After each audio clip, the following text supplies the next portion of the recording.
All right, it is 6:03. We are back in session. The next item on our agenda is the Pledge of Allegiance. And we have something special who's going to lead us in that way. Specialty West Senior of the Month. Will our Senior of the Month please come forward? Also, student super advisor. Yes, do I hold it? All right, so we're going to start off with the pledge. I pledge allegiance to the flag of the United States of America and to the republic for which it stands, one nation, under God, indivisible, with liberty and justice for all. Outstanding. You're going to hear from her a little bit later in the presentation. All right, well, thank you very much. Next item is the adoption of the agenda. Is there a motion? Mr. President, I will approve the agenda as presented. All right, thank you very much. We have a motion. Is there a second? All right, second, Ms. Schmidt. Any discussion? All right, seeing none, we're going to go to a vote. Are we doing that digitally?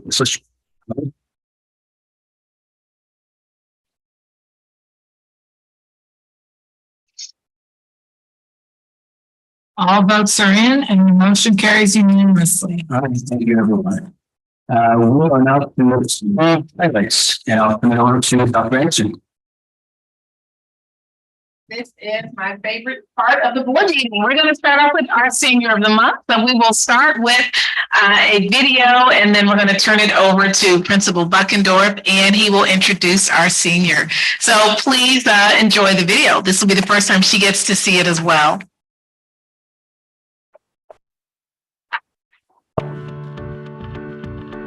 Hi, I'm Amaya Thurman, and I'm a senior at Topeka West. I'm president of Spanish Club right now. I'm also in Math Club, BSU, and NHS. So I play golf and I play softball too. So Amaya is just one of those natural leaders that kind of attracts her peers to follow her leadership. She's involved in so many different things. She's a voice for her peers in those groups. She knows when to step up to lead, but she also knows when somebody else can lead. She can follow. And I think one of the best things and one of the most important things about being a leader is understanding when it's your job to lead and when you should be a good follower for other people to see. I think just so far, being like student council president, I've taken like a lot of charge in like a lot of the different things we've done, and we've tried to like implement new things to do around the school that like students are going to want to do. And even aside from like student council, I've just taken on like projects with other people to try and make Topeka West a little bit better. Amaya is my shepherd. She has her flock and she takes care of her flock. She's that person who's always kind of, if she knows you, she likes to be guiding you. Just a natural mentor. I think I want to major in like business or finance, but I've been going on some college visits, but nothing's set in stone yet. There's not a lot of kids who have the drive that she has. She's an extremely intelligent kid. She cares about other people. She's a great kid. On top of all the things she does outside of school, she still stays on top of her studies, does very well. She's definitely top 5 as far as academic rank. She's just a great student in the classroom and outside the classroom. Amaya is going to be her. She knows who she is. She's not going to get distracted. She's good on time management and knowing what she can take on and what she can't. I just think it'll be fun to watch her. My advice would probably just be to get involved, because I think the more that you do, the more you set yourself up for success. Something I love most about Topeka West is probably the ability to grow. I think if you want to succeed, they're going to give you everything you need to succeed. And whether it's like the teachers or your friends or anybody, they just want to see you like grow, and they're willing to help you out to do that. We're so proud of you. Let's give her a warm welcome. Mr. Buckendorf. Amaya, come on up, and Mr. Buckendorf's going to come up as well. Amaya, I have a certificate here that says, Amaya Thurman, you are the November. Again,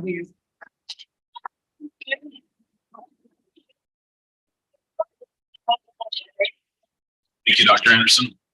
Mr. Munoz, Board President, board members, thank you for allowing us this special opportunity to honor an outstanding student. As you saw in the video, the common theme there was just kind of her advocating for her peers and just being a leader, overall leader. She's just fantastic all-around student. Also in the video, you notice that she is having a hard time right now choosing her college.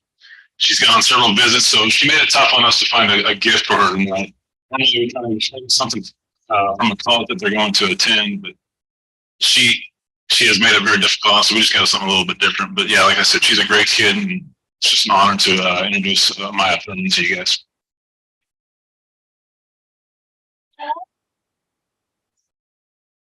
Wow.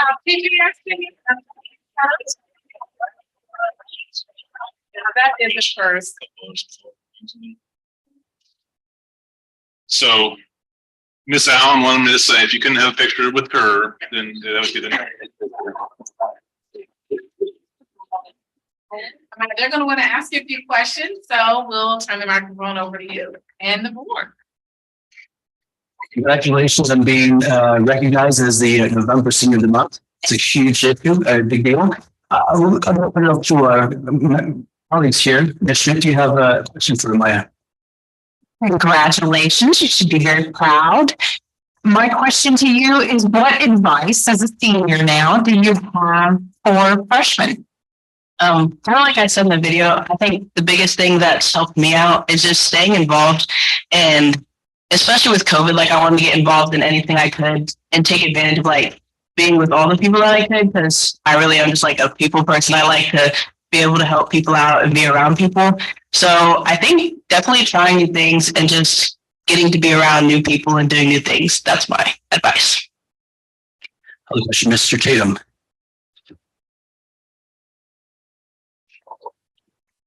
Congratulations, Amaya. This is a big deal. It's a big honor.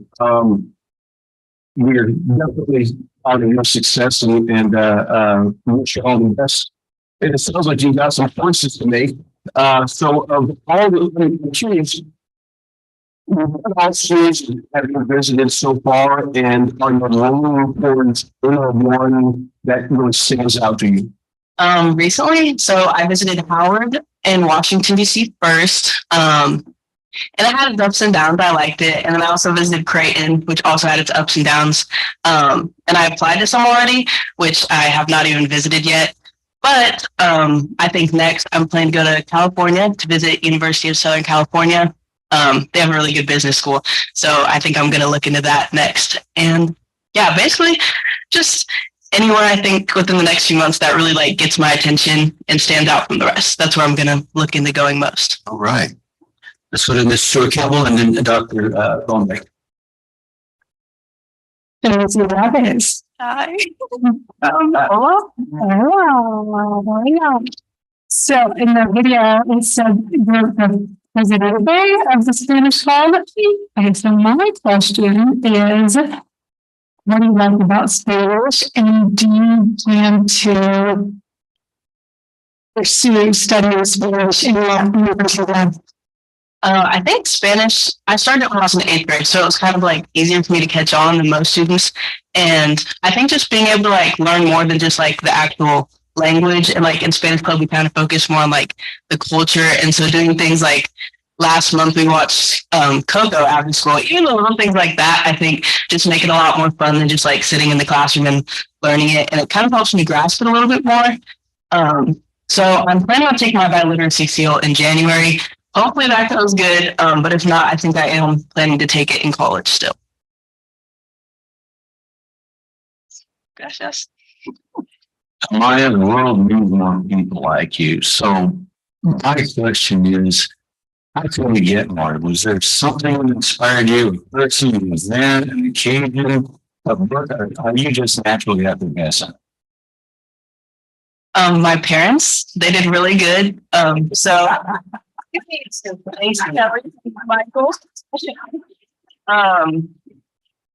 I think they're probably the biggest thing that's like made me who I am, just because the way they raised me. My mom always told me like I need to do everything, be a little well-rounded, and she kind of just didn't let me do nothing. So that was probably a big part of it. That's probably why I'm so involved now, is because I just want to try everything. And she just always made sure that, well, they both always made sure that I was doing something. And now you can kind of see it because I'm taking the initiative on my own. So, yeah. Ms. Bowie and then Dr. Schultz. So first off, I'd like for you to introduce your parents, and then I have something I want to tell you. Okay. So over there is my mom, Kelly Helgany. She's a social worker. She does a lot for people. And I was the nurse to help her out. And then next to her is my dad, who pretty much does everything that I've ever needed, rides and picking me up from school since kindergarten. And then next there is my little sister, Taylor, who keeps me on my toes, but she'll be right next behind me. So, yeah. What an awesome job you did. I know you're so proud tonight. So I got a telephone call this morning from Chicago, Illinois, to tell me that they knew you were Scout Elementary. Her name is Mrs. Ellis. Do you remember Mrs. Ellis? She was, yes. She said she was totally not surprised at all that you received this award because you were just like that in elementary. You were that leader, that kind of person, that person that everybody looked up to. And she wanted me to tell you hello and how proud she is of you, and she saw in your future. So congratulations. Thank you. Thank you. Oh, that's your mother. That was an awesome. I didn't introduce your parents, but so I did that. And we don't think her parents, so she's still in college. They want to be part of it. But also, there was one of this, so whatever those need really are. But it's for you. It's college. Past college? I don't really know, like, for sure. I think I'm still kind of figuring out what kind of like business, whether I want to be more like on the finance side or the administration side. But I think ultimately, like, I want to be in a place where even though I want to go out of state for college, in the future, I'm able to like come back and give back to Topeka. Recently working with like a lot of people from like the NAACP scholarship and stuff, they kind of like pointed out to me how there's some problems in Topeka that could use a little help. So I think long term, being able to like give back to kind of where I started, that's my end goal. Congratulations again. Let's give her a hand. Thank you. This seems to be the best segue to go into the graduation rate highlight. We will be talking about graduation rates, but all of the principals came. And as you see, the banners are in front of you because all 5 of these schools exceeded the state and national average for graduation.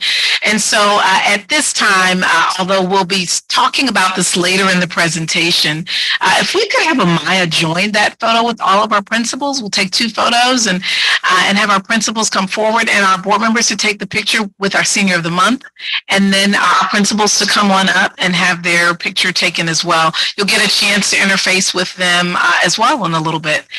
So can we take a couple of minutes and have that photo? Amaya, why don't you come on up?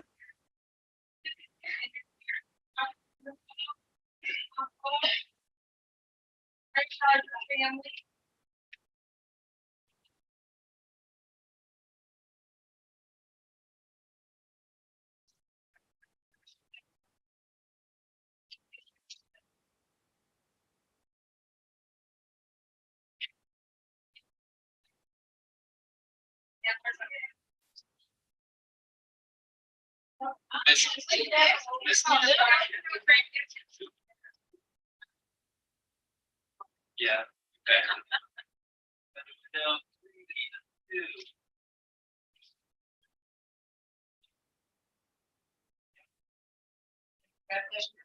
You can stay there for just a moment. Well, all of our principals and assistants, please come forward. We'll be giving this presentation in a little bit, but certainly while the cameras are here and the banners are up, this is a perfect time for our principals to come up on the heels of the senior of the month. All of our secondary principals. Do we look at the line behind it so we can see the banners? Well, I think we're going to take one of the banners. Okay. Sure.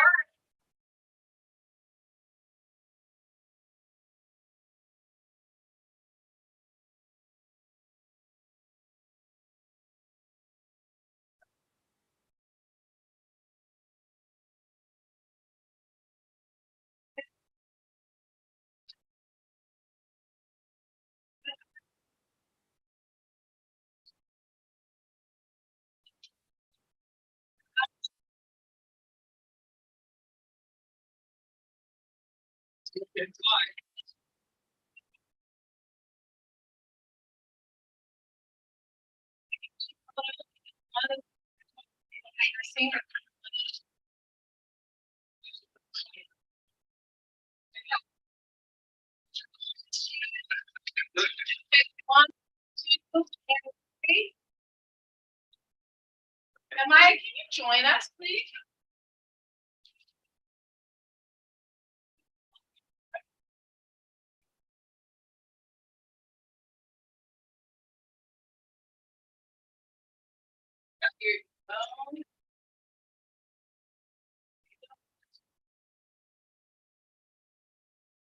You don't have all the meetings. All right. Everyone look right here. Three. Okay, can we get one more man? This is probably a better.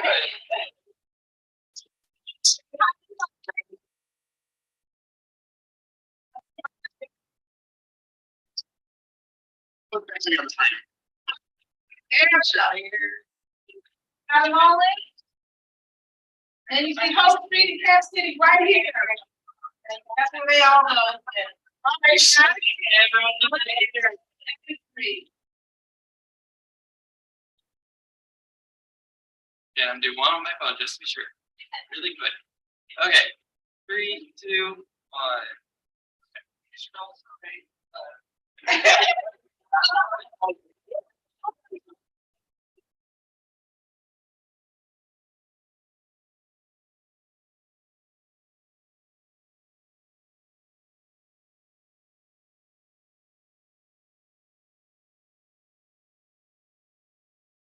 Right, we'll be talking about this a little bit later. Mr. Carter, if I see you, I would say get a Karen and I'm gonna stop.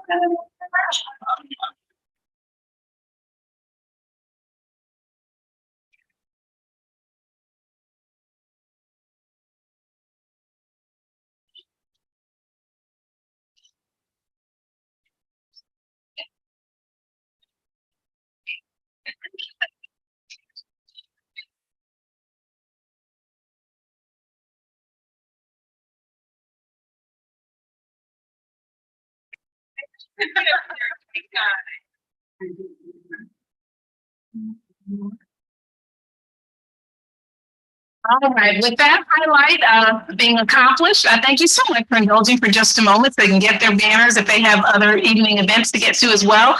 At this time, we also have our proclamations.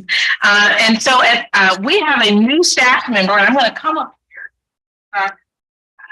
That'll be reading our proclamation, or at least he's new into this role, but not new to the district. I'm going to turn it over to him to read the proclamation, but also to tell you a little bit about what he's doing in his role and what he did prior to moving into this role.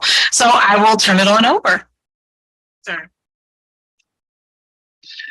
Hoito, Amafo, Tihulali, Yakopi.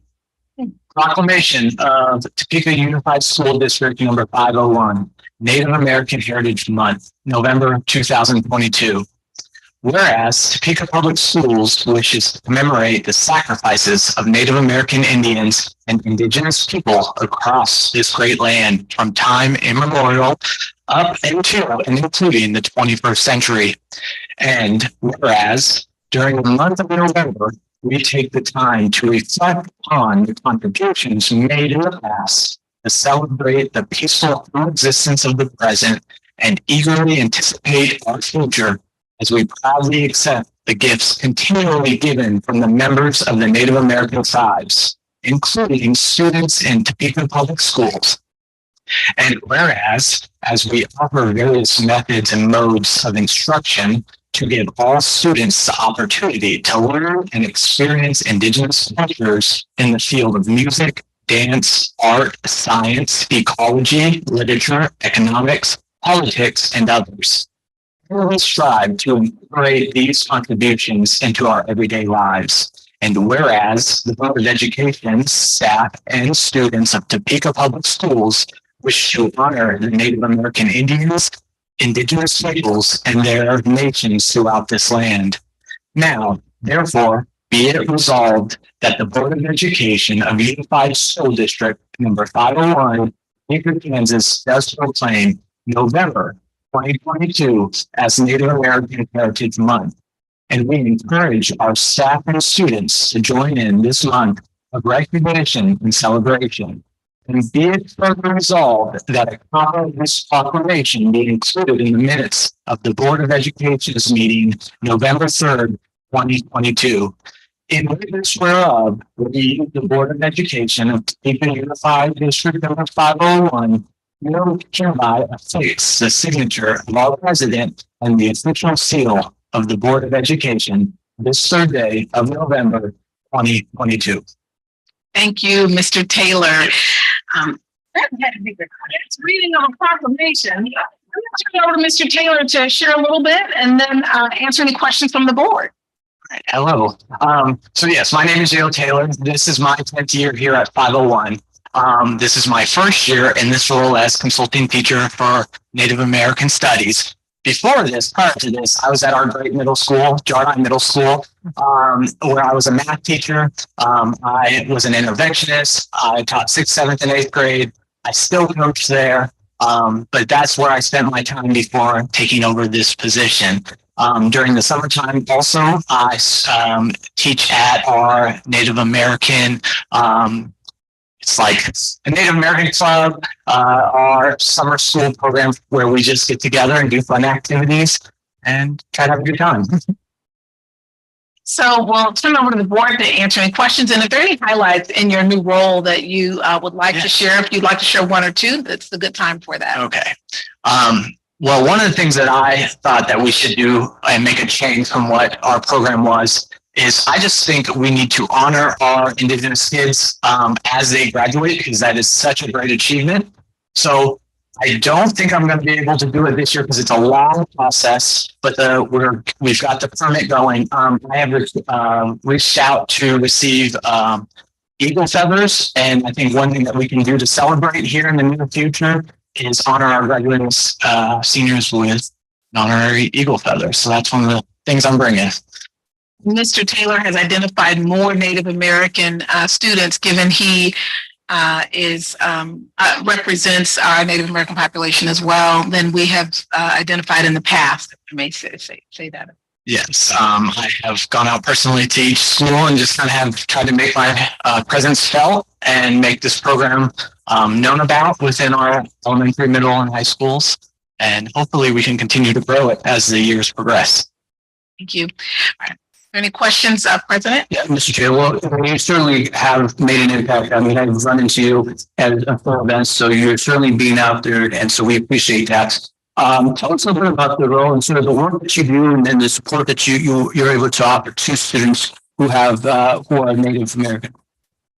So my role with the students really is one of a counselor role.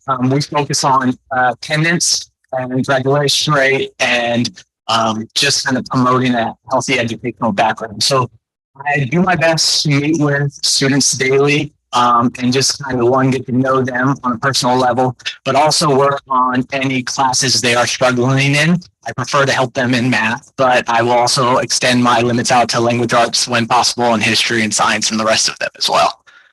That's awesome. I have questions from Mr. Taylor. Yes, Ms. Molly. So you spoke to us, I'm assuming, in your native language. Yes. Started. So Yes. can you tell me more about your native language and the tribes that are identified and Indigenous peoples that we have in our district? Of course. So I personally am a member of the Choctaw Nation. My grandfather was a member, and my great grandmother was one of the original enrollees on the Dawes Act. In our district, however, we do serve some Choctaw people, but we serve actually over 40 different nations within USC 501. Our largest nation that is present here is Prairie Band, and that kind of makes sense because their reservation is not far from here. But we also serve Kickapoo, Sac and Fox, Comanche. We have many nations here represented in 501. That's wonderful. So a little more about my program. I work under Title VI services. So this is a federally funded program, and it is an opt-in program. So on my roster, I have 288 students, but in our enrollment numbers, there are just shy of 800 kids who identify as Indigenous. So that was just something of importance that I thought I should bring to you all to know that this is a population that is here in Topeka 501, and I hope we are doing our best to represent them as best as we can. I thank you so much for helping them cross that line of graduation. I know that that can be a difficult thing in some of the population. So thank you for giving them that success. I'm so glad that you are there to wrap around them and help them find that success. Thank you. As Mr. Taylor concludes, the key point on that data point that he just mentioned, the 800 and the 200. So, one would ask, why not opt in? And so by having someone that perhaps they can identify with as well, that may well have ways to acknowledge and celebrate our students, may have a deeper connection with families and parents as they reach out and an understanding of the culture and community. We are hoping and trusting that the understanding of the value of opting in and being acknowledged will be seen, so that those 800, closer to the 800 than the 200. I'll turn it back over to our president. My question was, if we can get to that 800 opting in, what kind of resources would we be able to align with or put towards to help him in his cause? Well, he's part of the teaching and learning program. And so we provide, and certainly Ms. Walls can speak to this already, funding and support, not only for the summer program, for part of his role, for the resources and supplies. Sometimes students don't know that there are scholarships associated with opting in. So really making sure that students understand why embracing your and identifying with the culture in which you represent in the community and tribe that you are part of, why it has other benefits as a post-secondary piece. Ms. Walsh, do you want to add to that in terms of resources?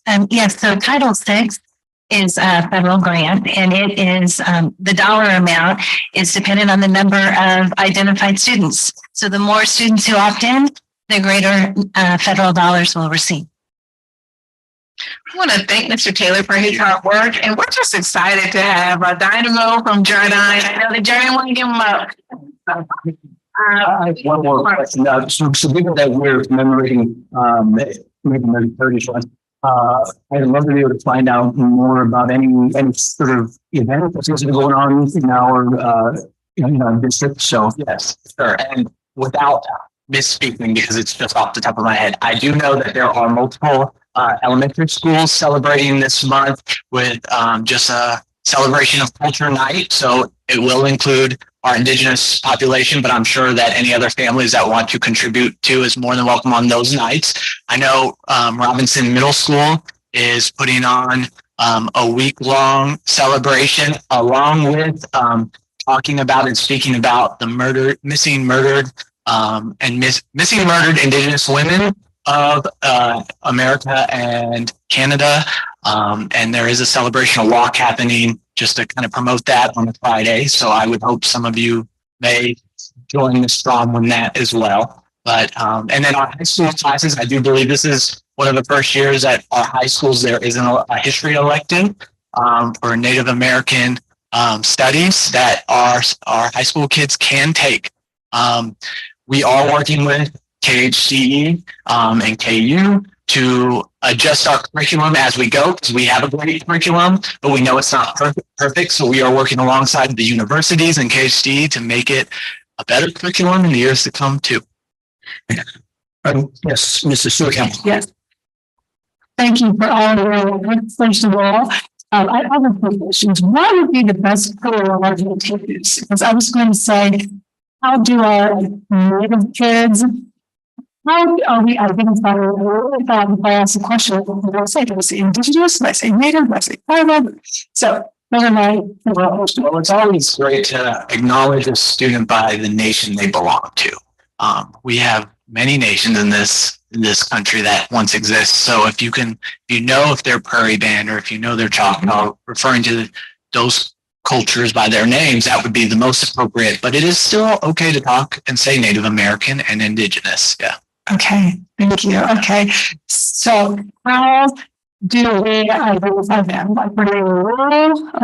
We do not identify them. They have all enrollments. They have everybody else. They have the choice to identify themselves. So we are not asking anyone to, and we are letting our students share that information with us. At a little bit. Yeah. That's Yeah. checked. Okay, gotcha. Thank you. Oh, one other question, sorry. Do we have a school that has the largest amount of little kids? Oh, sure, of course. For our high schools, it's Steve High. For our middle schools, it's Chase. And then for our elementary schools, I would want to say maybe State Street, but I off the top of my head, I can't think of which one. There's some of them are really close. I know like Jardine is just right behind, and Jardine Elementary is just behind State Street and Chase. So there's some close numbers there. But How do you say thank you, Chuck? oh, you have the key. Your bookie. Thank you, Mr. Taylor. That concludes our highlights, all the events that he mentions. The schools all put those on the district calendar. So if you're a parent watching or listening, just go to the district calendar and you'll see all of these events, and we encourage our families that are listening to attend. Thank you very much. Next item on our agenda is public communication. I actually, we have one individual who has signed up. Is there a big part of the video? Mr. Carter, as you walk up, I'm going to review something here, just to keep in mind here. Please state your name and address for the record. You have 3 minutes to address the board. And we ask for the board to be respectful. If you should have a complaint against a specific employee, we ask that you submit your written complaint to the superintendent. If the complaint is against the superintendent, please address your written complaint either to me as board president or to the clerk of the board. Thank you so much. Thank you. My name is Dick Carter. I live at 3310 Southwest Westover Road, Topeka, Kansas, 66604. And it's been 8 or 9 years since I addressed the board in its entirety, so you know it must be important if I'm here tonight. I appeared before you this evening wearing several hats. The hat of a member of the Green community of Topeka, a parent of a high school student, and that from a business perspective of working with PTO, and some of the activities that we do with school and how it interacts with the subject that I would like to speak about this evening. My goal is to inform you and ask you to begin thinking about the fallout from the athletic league changes, the conversations and execution of which likely predates your service on the school board. We're now beginning to see the impact that those changes had on our programs. 7 schools in Shawnee County, previously all in the Centennial League, are now in 3 different leagues. 3 schools in USD 501 are in 3 different leagues. I'm not certain if any other school district in Kansas has schools from the same district that are in separate conferences. Topeka High, Washburn Rural, Hayden remain in the Centennial League. Highland Park moved to the Meadowlark League. Most of those games are in Kansas City and extreme northeast Kansas. Topeka West, Shawnee Heights, Seaman moved to the United Kansas Conference League. All of those schools participating in that league being east of Shawnee County. Because our 3 high schools are in 3 different leagues, we now have facility scheduling issues at Hummer, meaning we play games on Thursdays, Fridays, and sometimes Saturdays. I think for me, relationships are incredibly important in everything that we do in life, and fostering community is especially important as we find our way moving out of a 2-year pandemic. Gone are the decades-old rivalries, the history of playing each other, here in Topeka. We always knew that we would be doing something on Friday night, and that was going to one of the games, one of the high school games, demonstrating that school spirit. I know we only talk about 501 schools from this board's perspective, but I'd like to see the conversation start to encourage Shawnee County schools playing each other again in some fashion. And that's an incredibly difficult task. Just ask the athletic directors, especially in the current state. It's hard to foster community when you're playing in liberal Kansas. From the business side of things, wearing a PTO hat, attendance and gate admissions are down significantly. We saw this last year in basketball games. We were seeing it in football games. The proceeds that fund the athletic programs, those dollars are way down for self-funded programs. Concessions are down, and that's where I come in because it's like running a restaurant. And our profit and loss statement was not particularly great when we can't count on local families coming in for the Highland Park Topeka High game or the Topeka West Topeka High game. And it's not just the school at Topeka High. That happens to be my perspective. So we run out of time. Can you wrap it up in 10. one statement, just, yeah. Absolutely concerned about the distance of traveling. And I'm not sure that folks realize the impact that these changes would have on the programs. And so I just want you to encourage the folks that help make these decisions to begin to look at what that impact has had on our programs. And it's not just athletics. Thank you very much, Mr. Carter.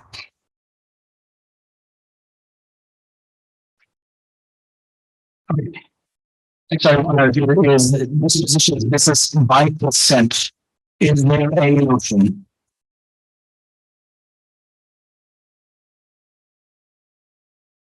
Mr. President, I move the board approve the items of business by consent as presented and authorize the board president or superintendent to sign special projects and purchasing contracts for and on behalf of the board. Thank you very much. We have a motion. Is there a second? Okay, Swedge, is the second there. Any discussion? All right, seeing none, we'll go ahead and have a vote. Ms. Lisher. The vote is open.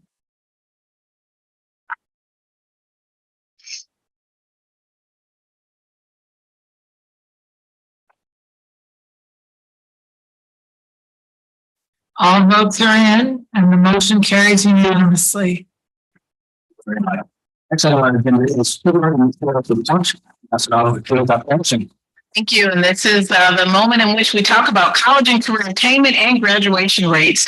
So we'll start with college and career attainment. I'll be asking all of our principals to come forward because they're really going to be the ones talking about college and career attainment.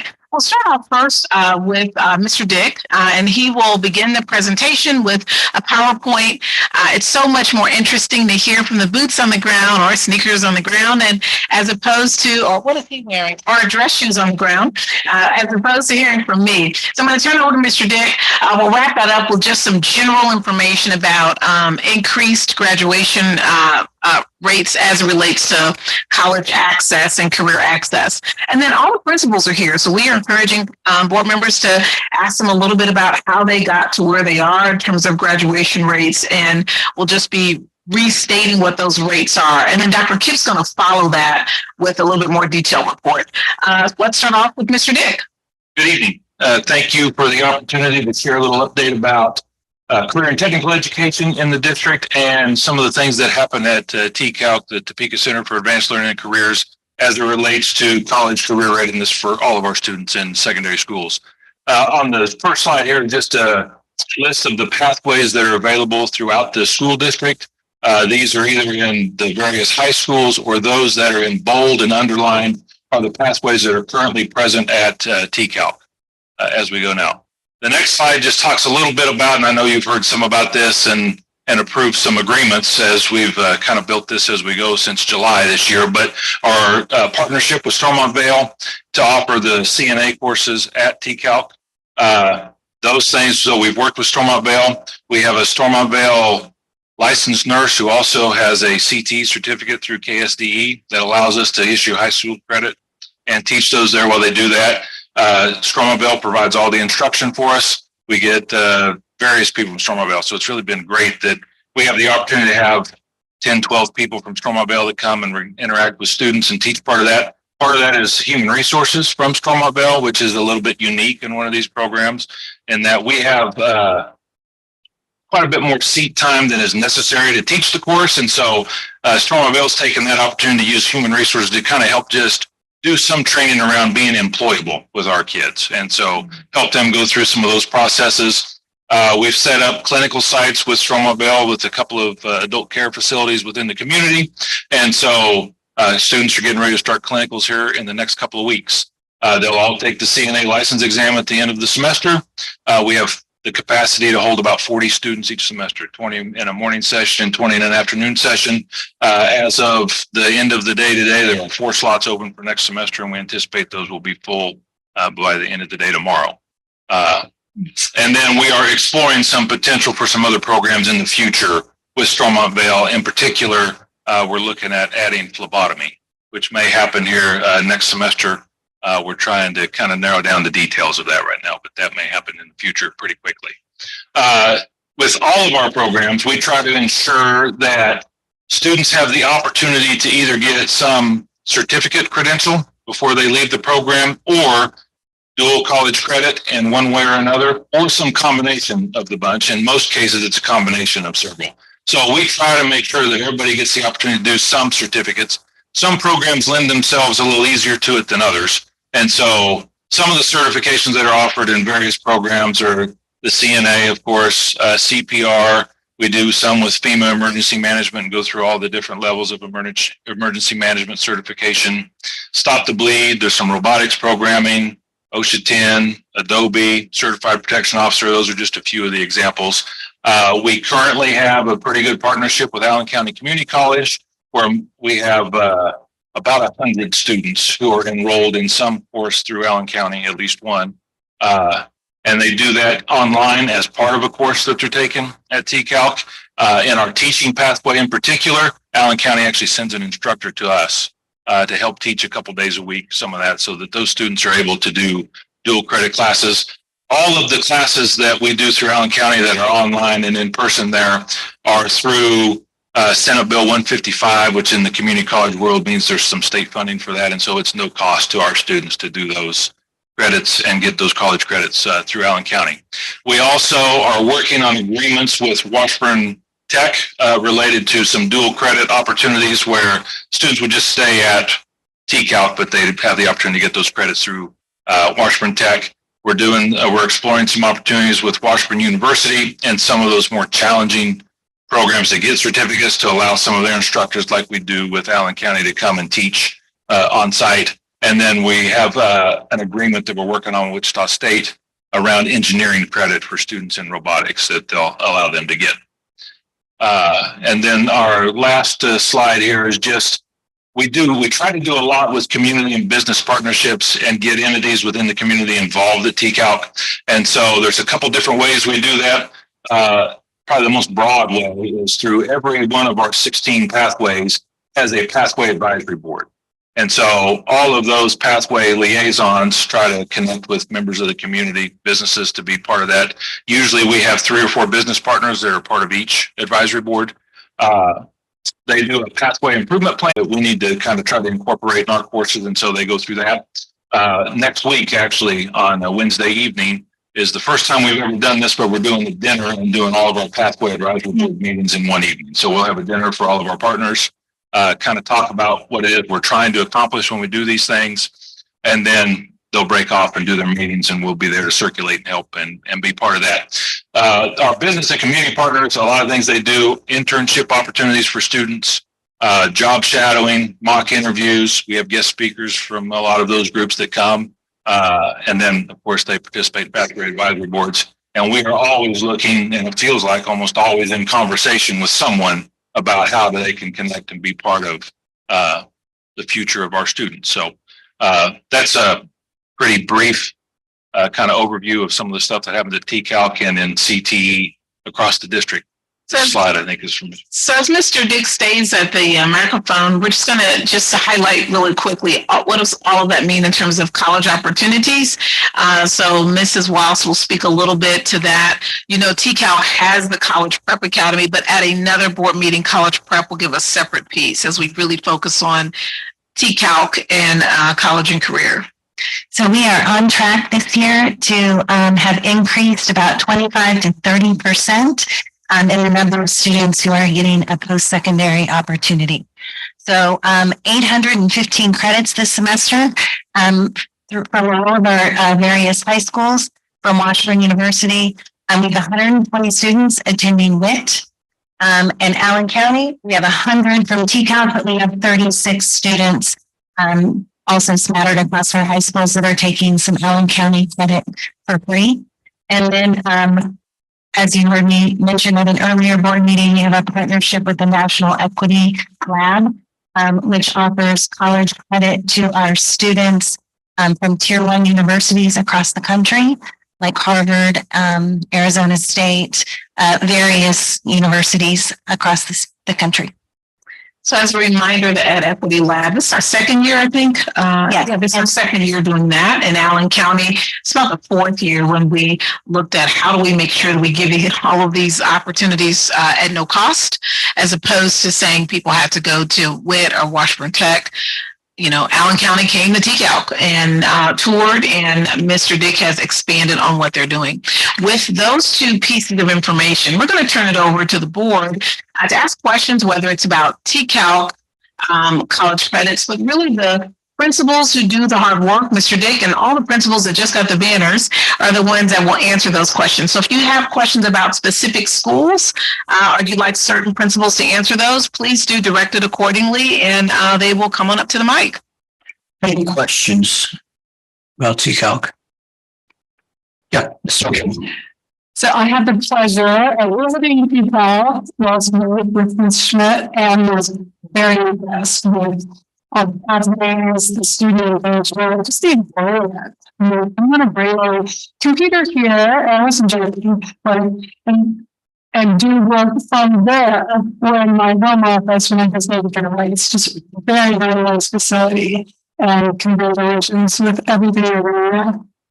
The question I asked you last week, I'd like the whole board to hear. The question I asked is, how do you determine what pathways are of interest?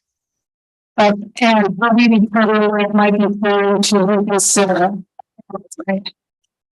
So, of course, things and interests of students change over time. And so it's been, I think, 4 years probably, or maybe three or four, before since we've added a pathway. So the most recent pathway added at TCALC was animal science. It has grown quite a bit. We've gone through some instructors over that time to try and get the right fit and students, but that one is doing really well. In fact, the students in there, we have an FFA chapter. They just went to Indianapolis and participated in the National FFA Conference. They've been and done horse judging. I just got a leave request to go do some cattle judging coming up in December. So we have students who go and do all of those things. Really is trying to get a pulse for what it is that kids are interested in, really from our business partners when we can, of what's out there and what interests they have and what we may be doing, and then trying to tailor something that works well for that. So one we're working on currently is a business pathway. We don't have a business pathway at TCALC currently or finance, and so we're exploring that option, interviewing counselors, staff at high schools, and all trying to get a feel for, do we have enough student interest to make that be something that would be of interest to students. And then over time, we'll have some that just the enrollment isn't there, the interest isn't there, and we take a look at those to see if that's something that we need to phase out and just go in another direction with that opportunity. But usually it's in some way trying to get a feel for students and the community, what's important to them, and what is it that we should try to be offering and making available to them through TCALC. Other questions? Yes, Dr. Mobley. I suppose it's, well, back in the dark ages when I was in high school, going to college, I took college algebra, freshman English, sort of get my feet wet with college classes. Is that just not a way to go? It doesn't, to offer some of these early college classes, or is it? It is. We do that as well. So most of the high schools and TCALC actually through college prep, but offer college algebra through dual credit through Washburn University. We offer freshman comp, the history classes, depending on the credentials of the teachers we have in the various high schools. But yes, we offer all of those same traditional things. Over time, there's been, so for instance, the opportunity with Wichita State and engineering, there's a Project Lead the Way curriculum. It's used in high schools all over the country, middle schools as well. We use the Project Lead the Way curriculum in our robotics and engineering courses. Wichita State will grant up to 12 hours of engineering credit as students complete Project Lead the Way courses.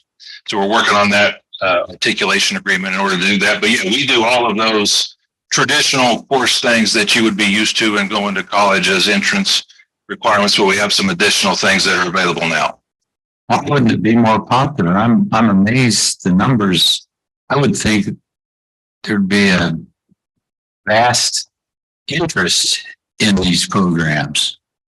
So we have 193 students that took concurrent credit through last year's semester, and that includes the college algebra and the freshman English and some of those classes you were asking about.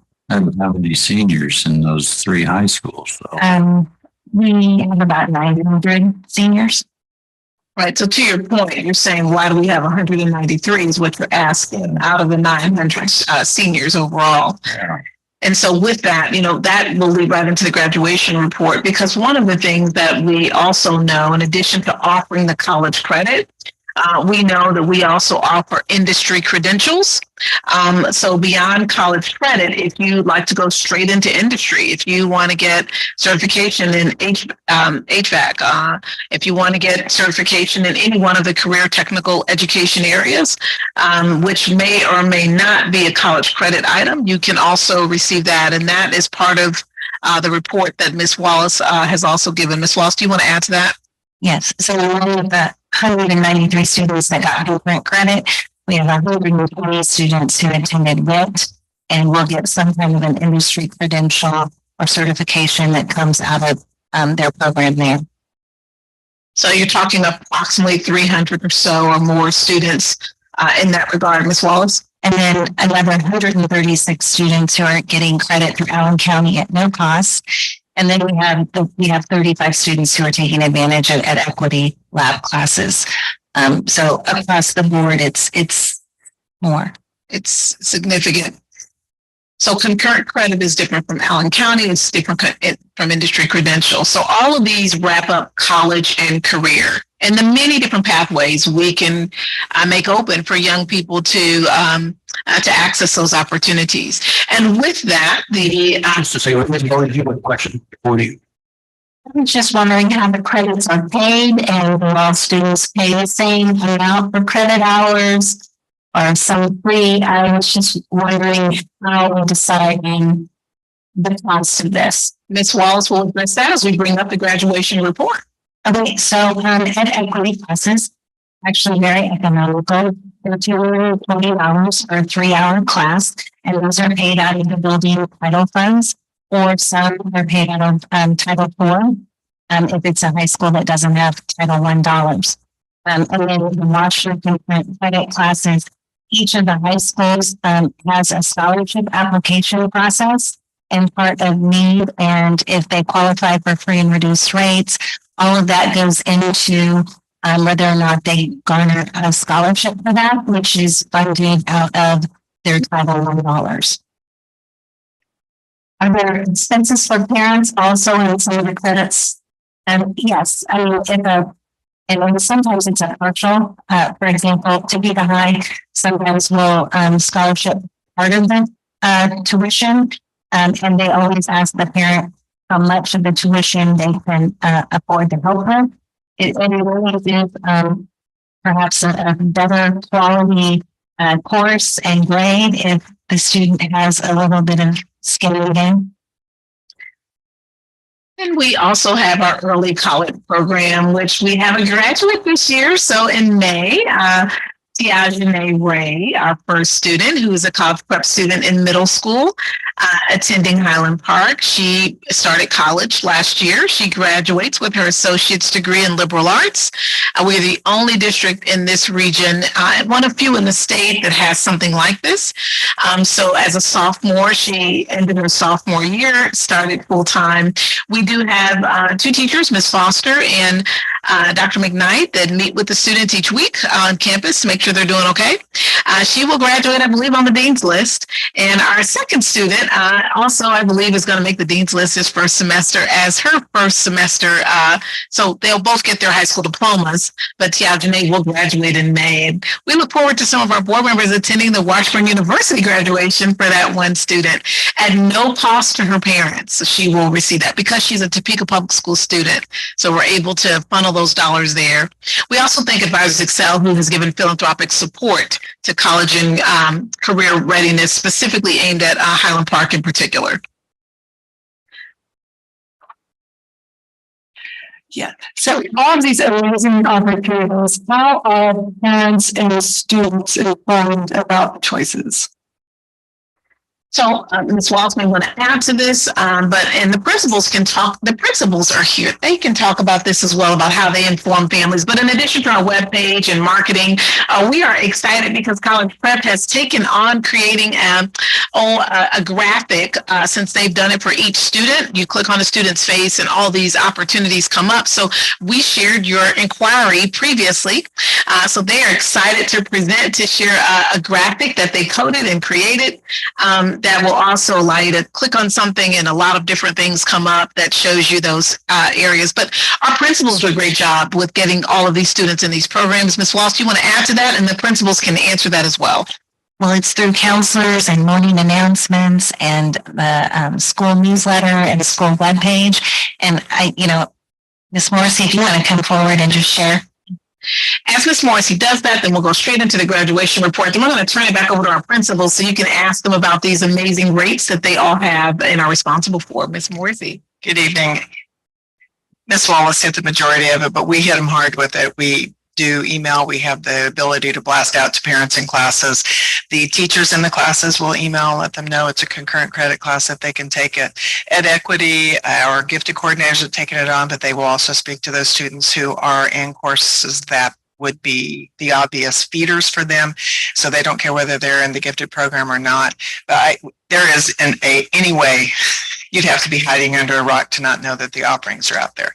And then our counselors go into every classroom that is a concurrent class, and they encourage students to apply for a scholarship if it's needed. As she alluded to, we like them to have some skin in the game, even if it's $5, $10, $20. Most of them do, and often we will be a little more critical knowing which families have the most needs. Some of those families are the very ones who will try to pay more, and we are often able to help them even more than they asked for. But I don't feel like there's a student anywhere that doesn't know and misses a deadline because they didn't have that information. So their families, we do it at open houses. We do it all the time. Personal relationships. Yes. Any other questions? The continuation of the cognitive readiness piece is a graduation rate comparison. Dr. Gibb. Thank you. Good evening. I want you to remember this night because this is a historical moment. Mr. Garcia not here. What? The Capitol Journal here tonight? Okay, so you will have to get lots of pictures this way for him and email it to him tonight. Okay. So the first graph that I'm going to present to you is obviously our 4-year comparison, our 4-year graduate comparison, but you'll notice the stair stepping on this. What we wanted to do, the very first part is the national graduation rate of 86%. The next highest one is Kansas. The Kansas graduation rate is 87%. Now we get into the good parts. Hope Street came in at a whopping 89.1. Yeah. And slightly higher than Hope Street was Cap City at 89.5. Even a little higher than that, Highland Park, home of the South, 89.6. Topeka High had an incredibly historic year of 95.5%. And leading the pack, finally, last but not least, People West at 95.9%. Okay, so we'll just kind of quickly go through some of the other, I know the formula kind of came up. I don't want to get too much into the weeds, but what I wanted to do was, there was a lot of questions about how that's calculated. Historically, they used to count the number of freshmen 4 years later who actually graduated. That's more of a completion formula. And all the states in the US abandoned that in 2009 to adopt this cohort model. And so what it does, it takes the numerator, the total number of grads this year, and then the denominator takes the grads again, the non-grads, then you start going back 4 years, 2021 non-grads, 2020 non-grads, 2019 non-grads. And that's how mathematically they do get the 4-year graduation rate adopted by Kansas, and the Board of Governors adopted that state nationwide.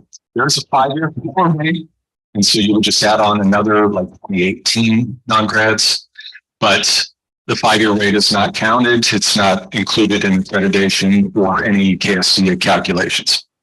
And a non-grad is a student who gets a GED. They are considered a non-grad as informational. Yeah, it's pretty amazing. Schools like Oak Street and Cap City, those amazing rates were 4 years. And you think about those kids that are coming to them credit deficient, for them to turn around and make them across the finish line in 4 years is very impressive. Our district rate still very interesting slope and trend line going up. I believe that's 44.7 for our final district graduation rate. And then we start seeing kind of the weaving pattern of Highland Park. The last three years, they took a little dip around COVID, but definitely starting to pop back up, and really the highest it's been since 12 years. Topeka High is about to hit the ceiling in terms of almost hitting that, definitely meeting the goal for the state of 95%. That was the expectation outlined by KSCE. Same thing with Topeka West. They've been holding steady for about 3 or 4 years. Finally got that little push, and I feel like we're going to hit 100 here pretty soon. Oak Street, very distinct trend line there. They had a little dip in 2017, but they just keep climbing and climbing. Cap City, now keep in mind there's a lot of variability in the number of graduates. Some years there may only be 7, some there may be 13, 20. So you have a little bit of variability, but if you drew a trend line across there, there's definitely a powerful correlation. I also like to include, gender, male, female. The research does show that females graduate at a higher rate nationally, statewide, and our numbers are reflective of that. Also, our subverts, it's always important to highlight those. We had a historic free lunch, the highest, this is not free and reduced. These are purely free kids, the most impoverished of our population, at a whopping 82%. That's a historic number.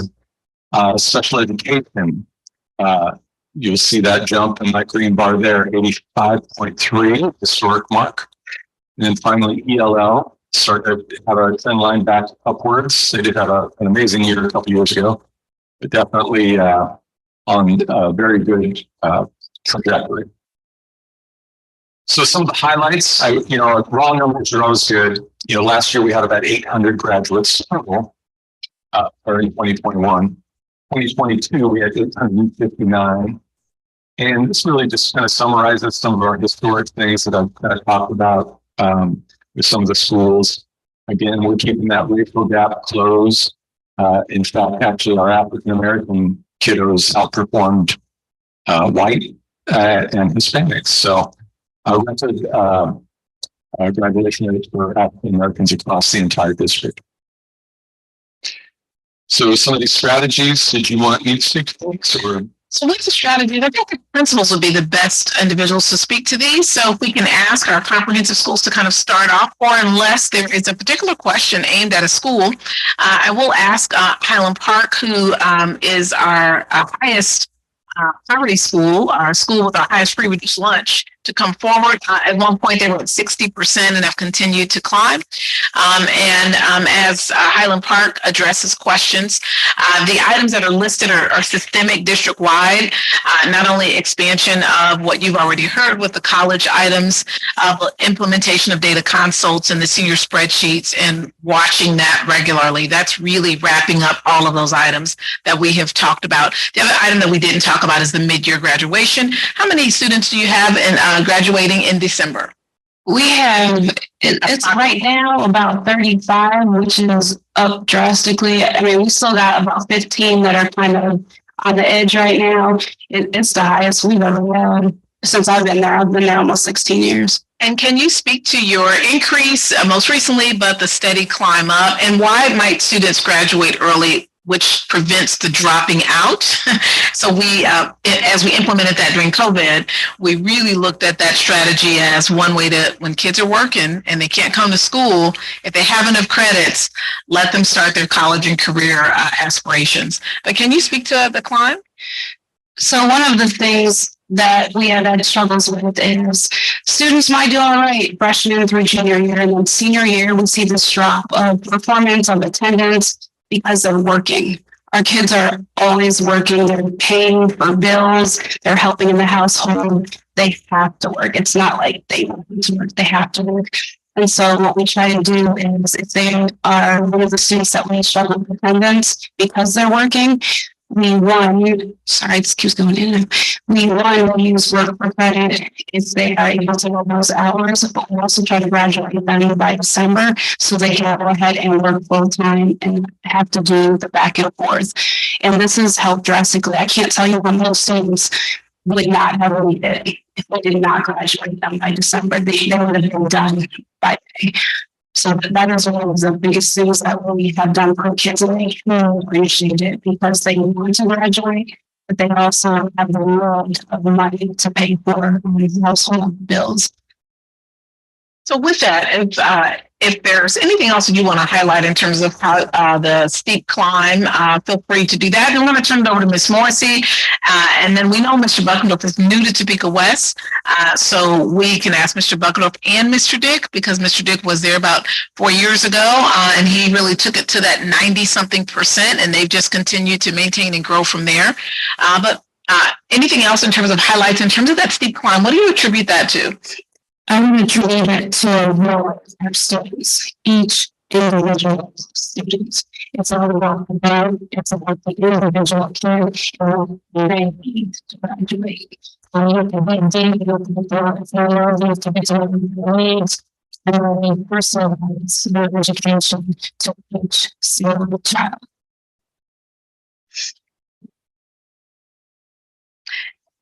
And as Ms. Morrissey shares that same comment, the next question that really Dr. Boneberg asked, if I can, Mr. Munoz, was who does that? How do you get to know each student? But we'll start off with Ms. Morrissey speaking to her climb as we bring her graph up and what she attributes that to. And then who does get to know the various students? And we'll turn that back to Mrs. Watson to conclude that comment.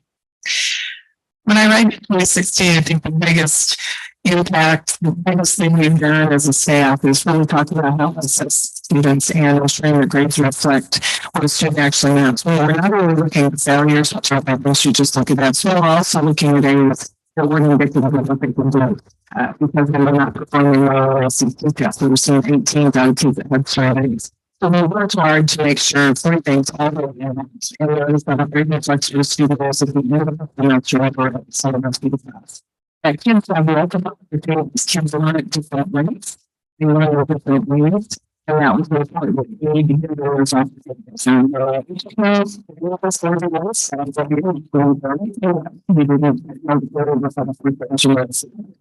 last but not least, we take a lot of radios out of our grade.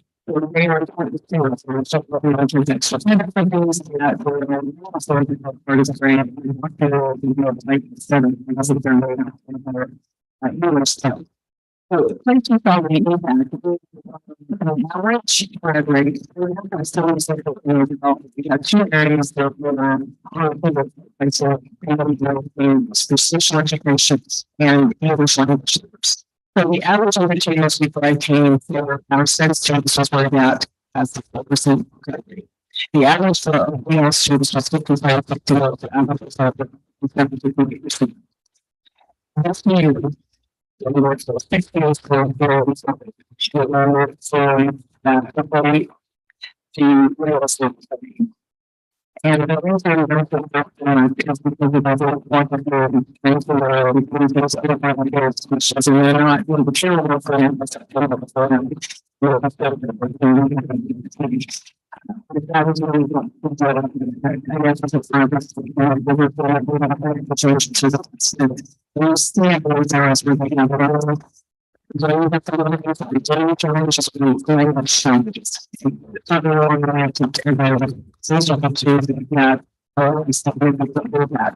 also proud of the fact that it was a very sustainable It's not there. I think it's a result of the class or the more than that. This is all the members of the but as that's the sense. And this is we love the sectors. We look at some of the rules on security unless they know how to set up things like people the kids. As we open programs, we place tens of other programs. We work with all of the kids in the programs that we do this program.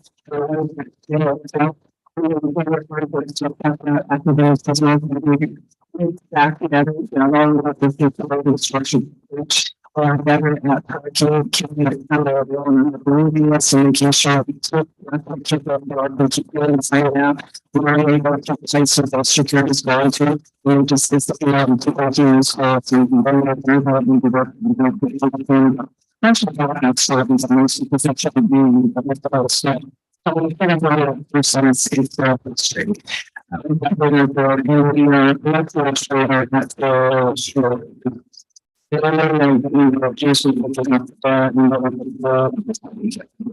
Thank you, Ms. Morphy. And as Ms. Watson mentions the comment about who gets to know students, if Mr. Dick, that's when that 90% ceiling was first hit. Mr. Dick and certainly Mr. Buckendorf. Mr. Buckendorf, of course, was at Highland Park, but Mrs. Watson's been at Highland Park for maybe over a decade. Almost 16 years. So she's been there when they were at the 60 mark and when they're at the 90 mark. So she can kind of speak through historical context, which is why I called on her as well, even though she isn't her first year's principal. But who gets to know the kids? And then Mr. Dick and or Mr. Buckendorf. Mr. Dick, can you talk about how you broke the ceiling and any other comments that Mr. Buckendorf wants to add? Mrs. Watson? The question is who gets to know the students, who doesn't. There's no one who doesn't. It is family. Like if we didn't get to know someone, that's someone's child. So they are personal to us. They are our babies. The parents co-parent with us. We have meetings with them. We talk to each other and say, hey, come get your son because he's in the hall running around. Like they are personal to us. So we know their pluses, their minuses, we know their triggers, we know where they are, why they're there. We know everything about them. And it's funny because Ms. Morrissey had said at Data Consult, they try to get us because they do. They try to get us, pull up a random student thinking it's random. No, we know all of them. It's like a game. I almost want to make little flashcards. Like we know our children. Therefore, we can alter how we do their education and figure out what they personally need, what accommodations they need, modifications they need, because we know them. Thank you. We can go to T West and then we'll turn it over to the board. We have certainly Mr. Knoll and Real McCoy here, who also may want to speak to that large jump in schools that are the most challenging in many ways. Mr. Dick? Sure. So at Topeka West, we did a lot of the same things that these guys have done. Probably our biggest. So I started my first year graduation rate, I believe, was 2015 was my first year. So I was there. The 86 we inherited, or no, I'm sorry, the 85.5 the year before, and then from then on was the time that I was at Topeka West up through 2020. So through those 6 years, we started with really kind of a process of data consults, but on a smaller, more frequent scale. So every week, it was a data tracking tool by division, by administrator and counselor. We had to restructure how we had administrative offices and counseling offices set up at school so that kids were with a counselor and principal in a division, and those two then worked together on the group of students they were responsible for. And then we just work the data on those kids every week. And so everybody gets a list of the school-wide data and their division-wide data on a Friday. And then Monday morning, they had a meeting with me, very brief, 15 minutes, but it was all about just your kids. What are your kids doing? What are you doing this week? Why did your attendance rate drop last week? This is our goal. Why aren't you there? We've got this many kids failing. Who are you going to focus your energy on this week? And then they go back and for that week, they work their kids, figure out what's going on. And then we come back and do it again the next week. We just repeat that cycle over and over to the point that you know your kids. They know every kid we have. They know what the issues are. You ask them about any student and somebody can tell you. And it helped me get to know all of the issues we had with all of the students, just because they have to sit there and tell me about our most difficult, troubling students and what we're doing to help them. And so then it was much easier for me to keep tabs on everybody and what was going on with all of our struggling students as well. And so we just worked that system over and over again and promoted all of the good things we were doing, what our goals were and everything, not with just our staff, but kids and parents. We'd make videos and send them to Seminar to Play. We'd send videos to parents about here's our goal, here's where we're at, here's how you can help us get there. And we just worked that system over and over again. Thank you, Mr. Dick. And Mr. Knoll and Real McCoy, you all want to come up together like you do at Convocation? Hey, that's right. All right. And they both come up. What you'll notice when things go up and down year to year, programs come and go. They come and go with the leader, the budget, the systems remain. When you see systems continue to move forward, I don't know if this is a good idea. I'm sure we're getting started. All right. She already took the microphone. Mr. Knoll, and then Ron McCoy, and then turn it back over to the board. Mr. Knoll, can you share? We're going to turn to your graph. And can you share how you maintain this steady climb going up? What year did you start, sir? Oh, yeah, before the graph starts. I think 3 years before the graph starts. Yeah. So, you know, what we do at Oaktree is, you know, don't cause Oaktree for nothing. We put them up at the end because we sit down with the kid and we line out, okay, this is how many credits you have. This is how many you need, and this is how we're going to get you there. Not only do we do that, but we put incremental goals along the way. Like, hey, if you get to this goal, then we can start looking at getting into WIT. And then if you get this far, we keep out. Or you can a long-term goal, but then you also do short-term goals along the way.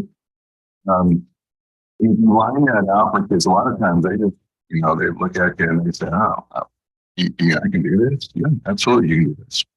And so it's just giving them hope, you know, and then, you know, just to echo all the relationship pieces that everybody else talked about, that's the kids not in school. Somebody from our schools had, and a lot of times it's more than one person. Texting the kid, calling this the parents. It's just that persistence, and families and the kids know that we love them. So, Thank you. And Real McCoy. My step stool. Back down here, out the land of the giants. So when I came to Cap City, one of the challenges for me was looking at my graduation rate and going, what are we doing? My 16 years, well, now 22 years in special education taught me that, you know, these kids are bright and they can do it. They just need somebody to believe in them. That's my job. So once you instill, like I started at Topeka High School with Miss Morrissey. And so we, you know, as a team, we looked at, I started as a dean of students and then an assistant principal. And we started looking at how we change things on a bigger system. Well, when I got the opportunity to run my own building, it became, this is what makes sense. And so I took some of those key things of looking at opportunity. I looked at when I first got there at semester, I looked at how many kids failed within 50 to 59%. Why'd they fail? What happened? And I had 7 kids who failed 7 courses at 59%. Well, they got to do that all over again. So we started thinking about ways that we can, you know, like Miss Morrissey said, when they start in August and they finish that class in December, can they go back and prove that they learned this stuff? Yes, they can. And they do. And it just takes exactly what Miss Watson said, relationships. I love on these kids. I mean, you know, their floors, tile and floors in their bathrooms. Like, you just love on their kids. You help them. You make their hierarchy of needs is exactly how it needs to go. Like, we have to give them food, water, shelter, safety. And then once we do that, they're ours. And once we can give them that, we can give them the opportunity to take in all the things that we are teaching them. Not to mention, I have very resilient teachers, and they love these kids just as much as I do. So, that's how you start changing things. But I think one of the challenges that Dale and I get is that low denominator. One kid can really, when we're talking about some of these things, last year we looked at 63%. If I brought one more kid across, I would have jumped to 74. So it's that one kid that can push you one way or the other.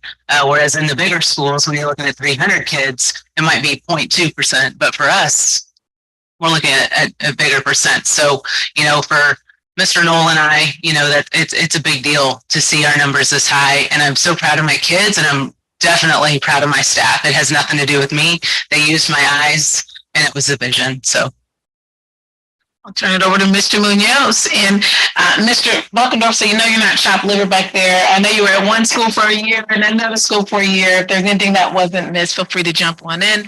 We'll turn it over to Mr. Munoz. Yeah, thank you very much. I'm amazed at what I'm hearing, which is you all in your respective positions being able to engage a group of individuals, of teachers at different levels, and getting everybody to work in ways that maybe they aren't used to. That's what I hear, is disrupting the way the systems that they've functioned within for so many years, and pushing everybody to sort of to transform into different ways that'll get students what they need in order to be successful. So that is a tall order. And this first off, is one to commend you all for the work that we see here in front of us. So let's give them a hand. And obviously, it takes everyone from you all down to every teacher, every social worker, everyone who does it, all working in the same direction. So, do we have questions for yes, Mr. Taylor? Thank you, Mr. President. I will echo your comments, Mr. President. Double down all of the things that the principals have said.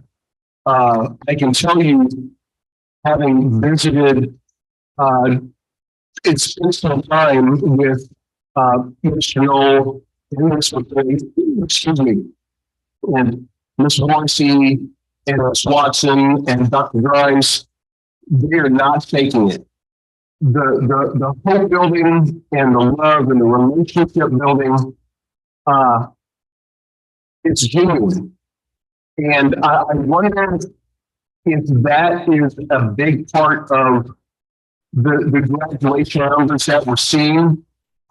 Because if it was all show for whenever a big member shows up to visit that school, there's a kid like, what are you doing? Why are you acting this way? You don't want to act that way. Right? So yeah, thank you for everything that you guys do. I'm especially impressed with Mr. Knoll and Ms. Watson, having visited Highland Park Academy recently. It's just they radiate love and the whole of their kids. So all of you guys absolutely keep up the great work. You're doing a fantastic job. That kind of segues into the question. I think the question is probably more to Dr. Kett. Since we've seen in 2020 a pretty dramatic increase in graduation rates across the district, there's a number of strategies that were outlined, things that began way back in 2016, 2017. And so I guess my question is, are we, what should these strategies and say, aha, that's the strategy that made the biggest difference? Is it a combination of what we're able to figure out? It may be one of those things in which the synergy of the whole is greater than some of the parts.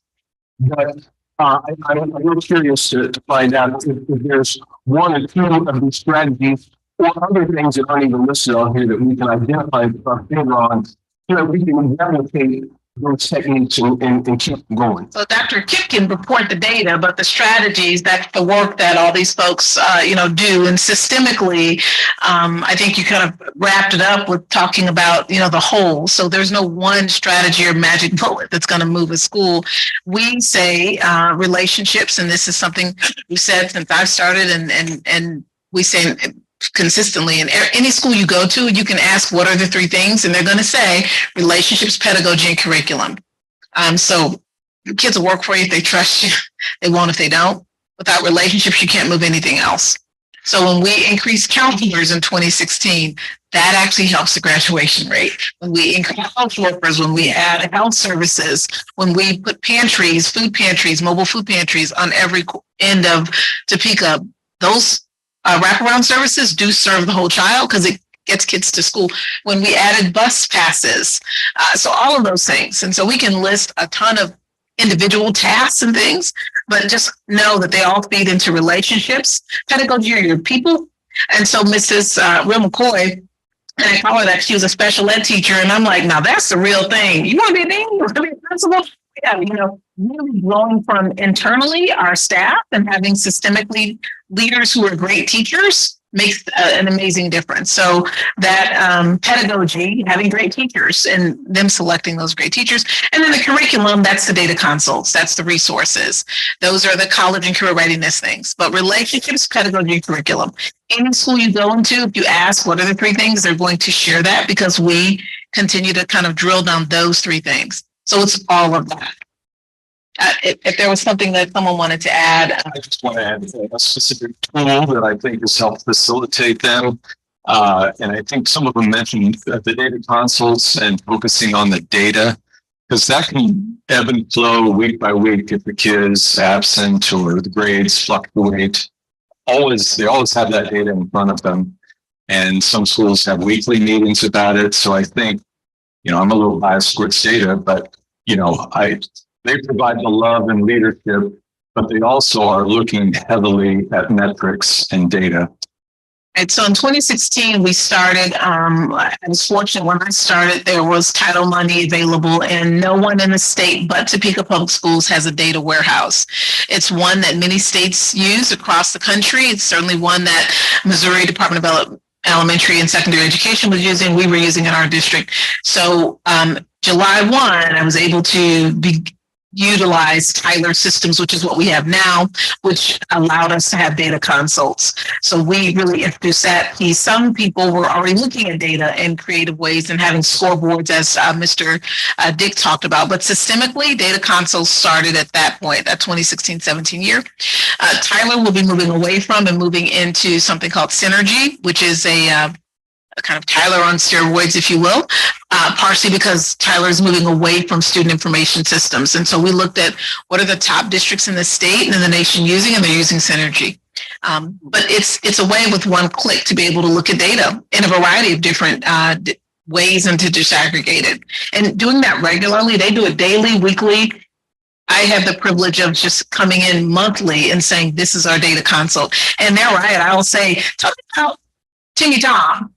What's his deal? And tell me about his family. You're talking 2,000 students and they can do that, or 20 students or 500 students. We just had Mr. Noel. We had all their data consults. Actually, they all happen within 1 week. So if you like to go to elementary, it's next week. This week was secondary. And I said, Mr. Noel, do you have anybody pregnant in your school? And he said, this particular person might be. We'll know in a month or two. They know these kids and their family history. So, down to what's happening in their home. That's relationship. A question for Ms. Molly? Yeah. It's basically a statement. I think you said we're leaving anything out. One of the things I think we left out is the leadership in the buildings, because this was a huge shift for our educators in the classroom. And they definitely put their heels in and didn't want to go that way. And it's these leaders that convinced them it was the right thing to do. Look at the data. Find out what to do with the data. Move forward with the data and create those relationships. So I know all of these leaders had to create that relationship with their teachers to move them forward as well. And so I just you all still have some students that have been my babies when I was working here. And I get to see them in your schools and to see them still there, because some of them I didn't think were going to be there. That's because of you. And I appreciate that. And thank you for that.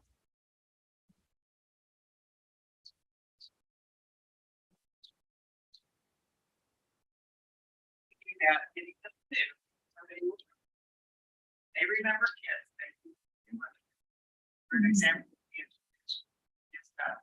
And kids now. It's true. Thank you. As always, Dr. Moment, and then Ms. Sturgill. I'm really that in principals spending significant time with teachers in the rooms with the children. Is that not correct? Okay. Well, I've never thought that the ACT and SAT some college preparedness, and now most universities are not considering those scores in acceptance. Do we still do ACT, SAT? We do for students who would like to take the ACT or SAT. It is an option for them, and we do offer it at each one of the sessions. Now that the changes are being made in more universities, that may decline, but every sitting we've had students that choose to take it. We do not require it. The percentage of students taking it has gone way down. Every year, I think it's declined since the pandemic, but again, every sitting we have had students participate in large enough numbers to continue to offer that for those who may want to go to a university that still requires it. So it's really probably not a really accurate assessment. If its scores are going up or down, you can't really tell. There's fewer people taking it all the time. The ACT is a gateway assessment, and the PSAT is also what allows you to move into certain honors and awards and scholarships. At times, taking the ACT might allow you to qualify for scholarships you might not otherwise. So there may be other reasons why young people also take it. It's not the no one test is the measurement of a student's ability, in my opinion, and I probably in most of the opinions here. No one grade is the full assessment. I always thought they ought to give the law school admissions test instead, because you have to think to take that doozy. Thank you very much, Ms. Sue Campbell. Yeah. I'm finding myself feeling thinking about everything that you do. And I personally have experienced like the love of you because of the crossover. In my position as a minor education advocate, I have worked with a few of you, and I've seen Dr. Grimes get on a Zoom at 11:30 because that's when my student had her break from work. To Zoom with that student to talk about what credits were missing. I have seen Miss Watson just today refuse when a student of college, so this was my student, he said he's dropping out. Not the boy you've ever worked about. He's like, that's it, I'm dropping out, I won't work too much. She would not take no as an answer. And so the social worker, you know that you know Ms. Watson, the social worker who you asked who's calling all these kids, it's a lot of people. It's principals, it's social workers, and this amazing bilingual social worker, she wrote me back saying, Ms. Watson does not accept this, and she's asking for a meeting with him. And he said yes to a meeting. So I'm like, okay, maybe I'm going to have hope again. We'll be back in school. I have seen Mr. Knoll meet with a parent and the boy didn't even end up going to Brook Street. He ended up at Perry. And Mr. Knoll met with this. The student was never a Brook Street student, but Mr. Knoll still met with his dad. Spent a long time talking to him, and just father to father, like man to human. And it's working out better. That boy's back in Perry. He's doing really well. Yeah, you counseled that dad very, very well. So I've seen Miss Morrissey with another student who we're trying to get them going to do winter sports. I've seen her just, do her part to advocate to get those students to participate in those sports. So I haven't had students yet at Peter West or Cap City or Tico. I'm sure and then I'll get to talk about something amazing that you'll do. That's more amazing. Any other questions? The last question I have is just, we have made so much progress, amazing progress. And, we're always looking forward. What might you be looking forward to? What's waiting for? What more work might still be left to do in order to get to the next step on the ladder? Any? Wrap that up, Bill McCoy. You just do it with consistency. You just keep doing the things that work.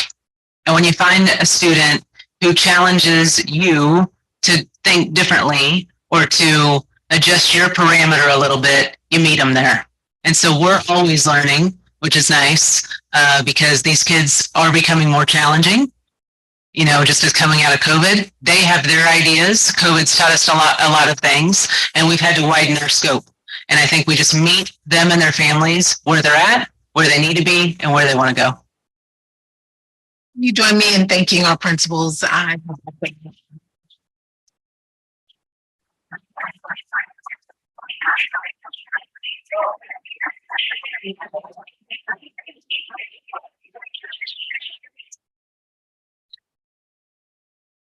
As Dr. Grimes stated, those scores for each individual school are made possible in part because Dr. Grimes did take on the task when I met her, she was an assistant principal at Topeka West, to open Avondale West and to provide services in that fashion. So again, we thank them for all that they do.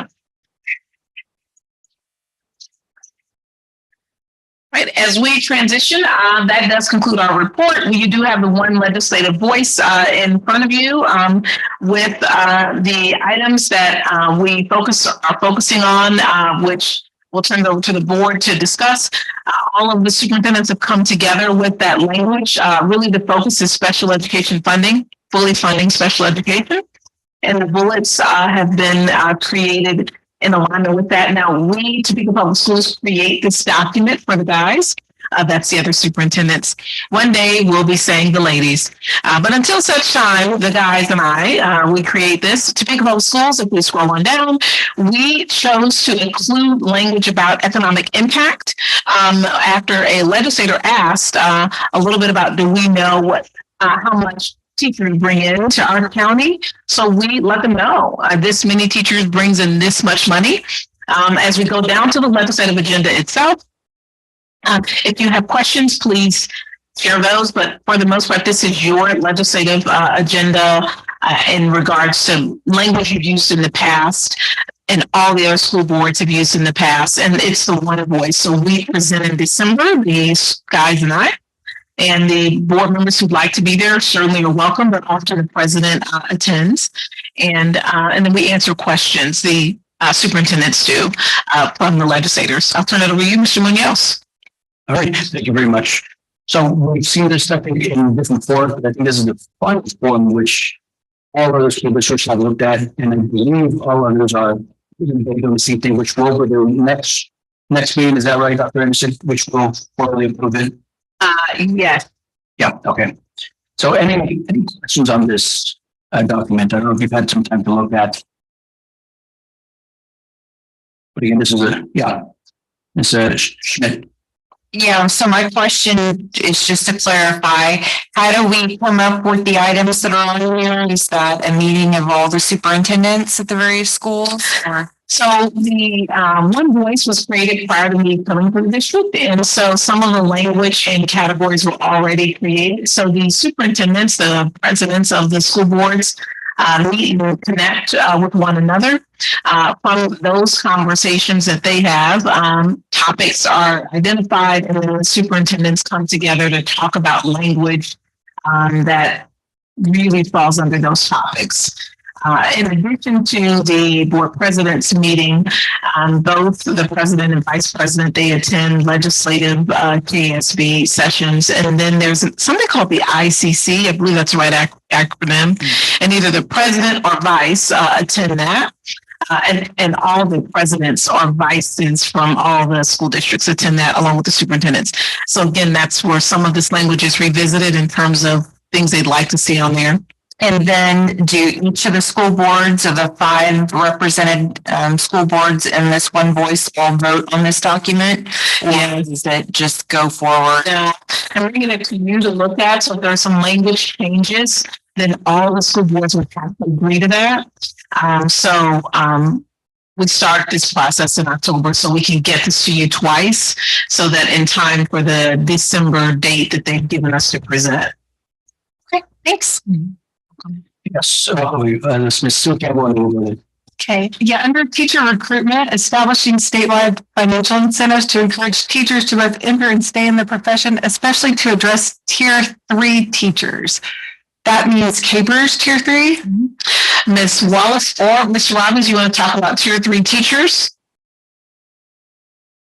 So our tiered services are tier 1, tier 2, and tier 3. And so tiered services are students who are more than, and as well as this is for tiered teachers under Capers as it relates to teacher recruitment. So these are new teachers and our tiered status in that regard, the financial end of it.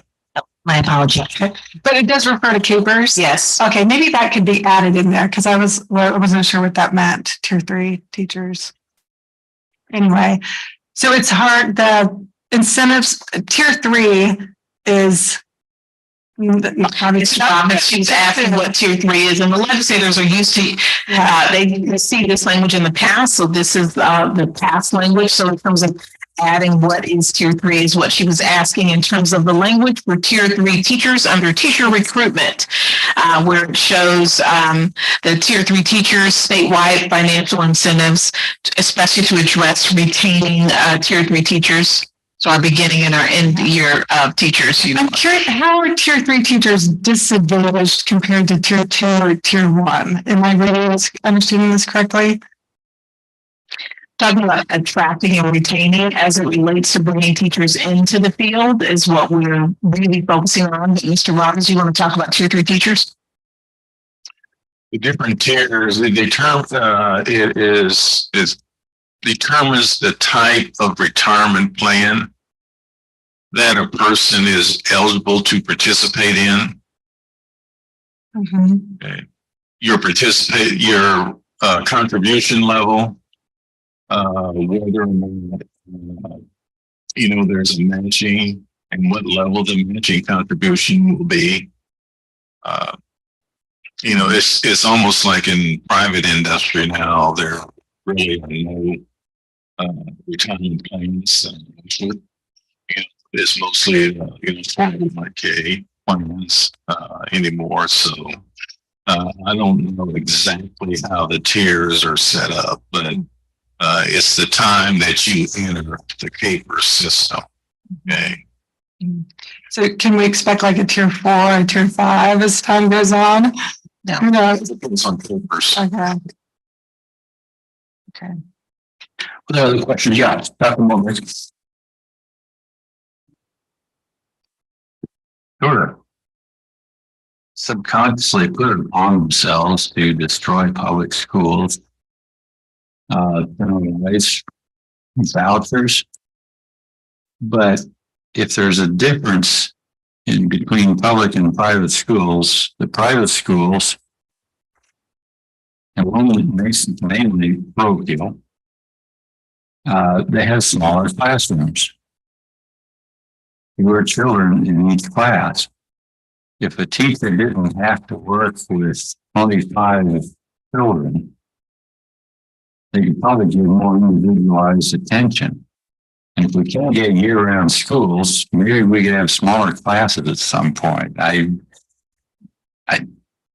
Something's got to be done so we can start competing with the rest of the world again. I just don't see, of course, more money in the special education, retaining teachers, that's all great. but I think we need some basic changes. For some reason, the legislature doesn't think public schools are sufficient. I don't know why they're pushing to try to destroy them.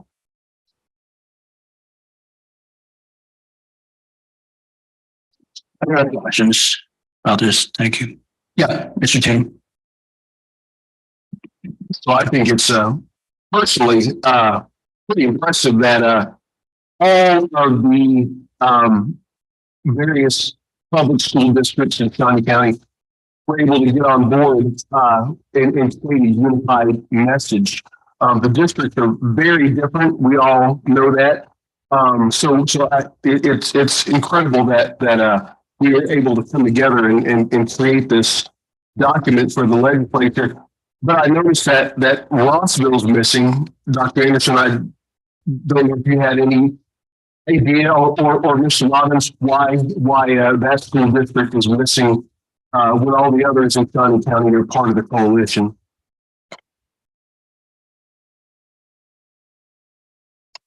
No, I don't know if there's any particular reason why Rossville's not part of it.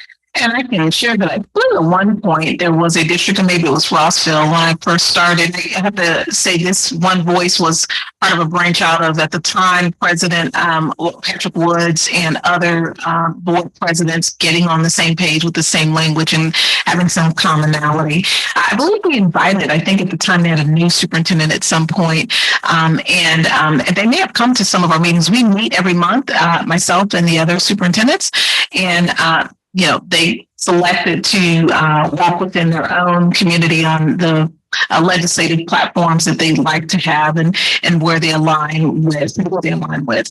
So the One Voice, it is the invitation and the participation of those that would like to participate in the Shawnee County One Voice. And that's who you see reflected. I will ask about the capers as well, if they would be open, the other boards would be open to adding that capers language. So I did note that as well, Mr. Campbell. Ms. Bowie. I did used to live in that district in that area, and their district is divided into two different counties. So they only have a small number of schools in the Shawnee County area, and they also did have that little superintendent. So I think that could be part of that decision. I was not in that history. That actually was, this was done prior to that, but when a new superintendent came to the one meeting, that actually was it, the person that is in more than one county. Therefore, again, this didn't align with where they felt they needed to be. That makes sense. Yeah. Okay. Any other questions? Again, we're going to revisit this next meeting to take a vote. But for right now, it's just a discussion to look at it, make sure that we're all understand what it's saying and that we're in agreement. Again, it's all general things that all school districts can get behind and can so that we're voicing where we are and what we think is important for the legislature to consider as they begin to get back into session next year. So that does conclude our items. I will share that in the interest of time, and I know the principals had other engagements to get to, we didn't bring this up, nor was it on the agenda this time, but we will, I will offer a meeting for the ADs and the principals to address any athletic items. That's something that they feel passionate about. And Ms. Watson specifically wanted us to know that she is 100% behind the league that they've chosen to join, but perhaps I'll facilitate that meeting and let board members know when that'll be so that you can hear why they're in whatever leagues they're in and why they want to do that. So we'll facilitate that and get back to you, Mr. Munoz, with that. that'd be great. Thank you. All right. Next on our agenda is an action item, which is the approval of 2022-2023 major maintenance budget plan that last meeting. Is there a motion? Mr. President, I move that the board approve the major maintenance proposal as presented. We have a motion. Is there a second? Dr. Goldberg, second. Any discussion? See no, I will move to a vote. Ms. Lister.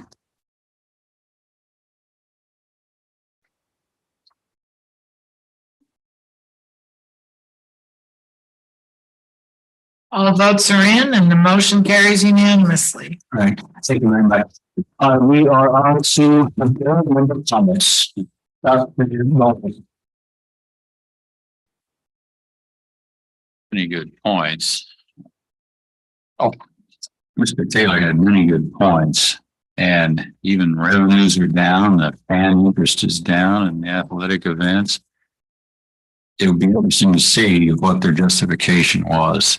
Is to compete so they can win games, or is it so they can be part of the community? That's all I have.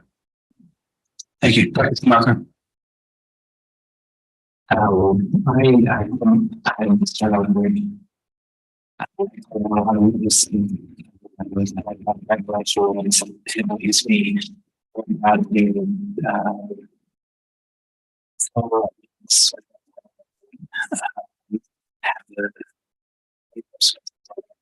relationships.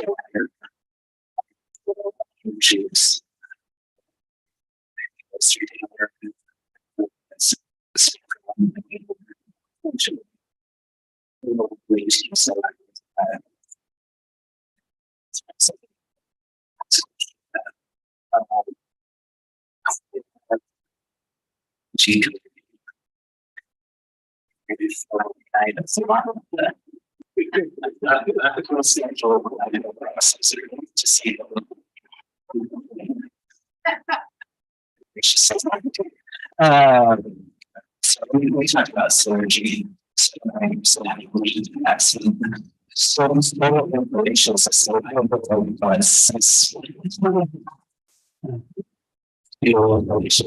So the other systems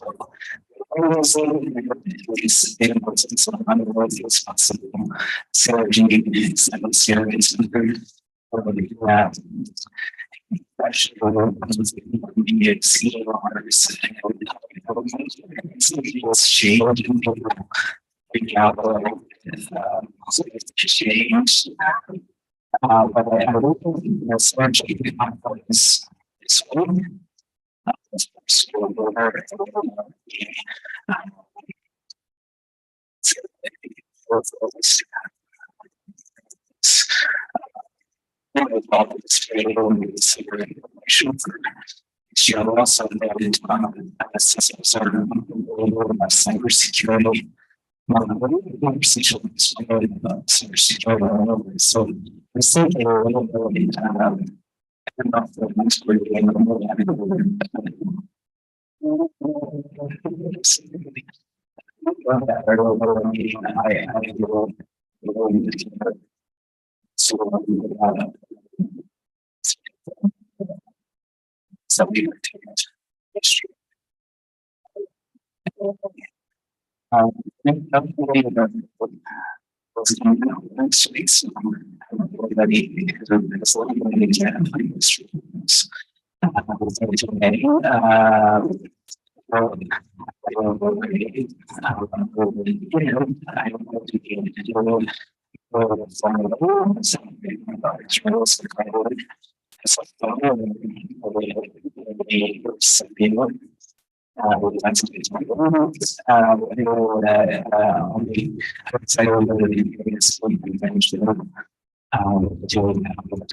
very much sure too.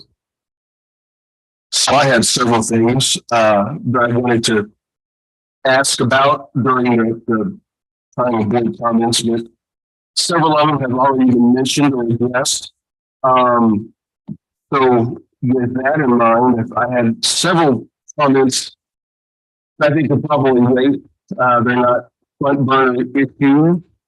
So yeah, I'll double down on what Dr. Schumacher said and vote early and vote often. Yeah. And I'll pass it to Ms. Schmidt. All right. So you know me, I'm a people person. And this evening, the presentation by the principals just reminded me how strong our district is in leaderships and caring people. And relationships really do make all the difference, right? Julie Watson does know every student that attends her school. When Keith and I visited with her a couple weeks ago, God gave me a little wink because there was a student that I was very passionate about when I was a communities and schools site coordinator at Ross Elementary. And it is a student that I was going to foster, and because she had stuff going on at home and it ended up that I couldn't, and it was just all a really bad thing. But I prayed for that child every day. Because her and her brother got split apart and put into two different systems and taken out of the school district, and it broke my heart, and it just highlighted everything that is wrong with our system. And I wish you couldn't find me. And Julie stopped and looked at me, and she said, "I think she goes here." And she said, "As a matter of fact, I know she goes here." And so she went out and checked and came back, and she says, "She does, Lisa. She goes here. Her brother was going here. This is what they're doing. They're doing amazing." And I mean, that brings me to tears. So we just have phenomenal people. Mr. Knoll, my son, was not doing so well at Topeka High, got sent over to Hope Street.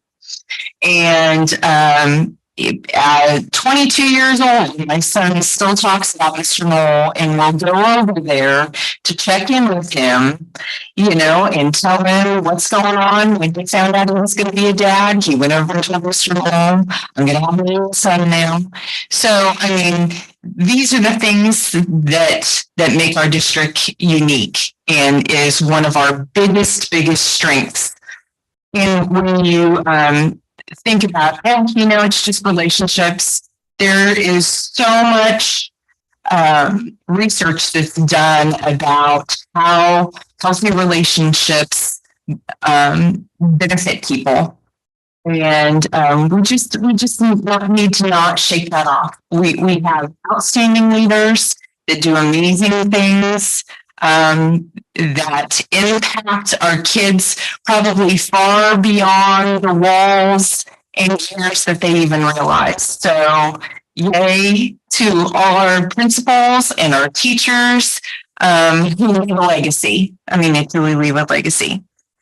And then the other thing I wanted to say is that on that relationships in people, I know that our district as a community has suffered some loss.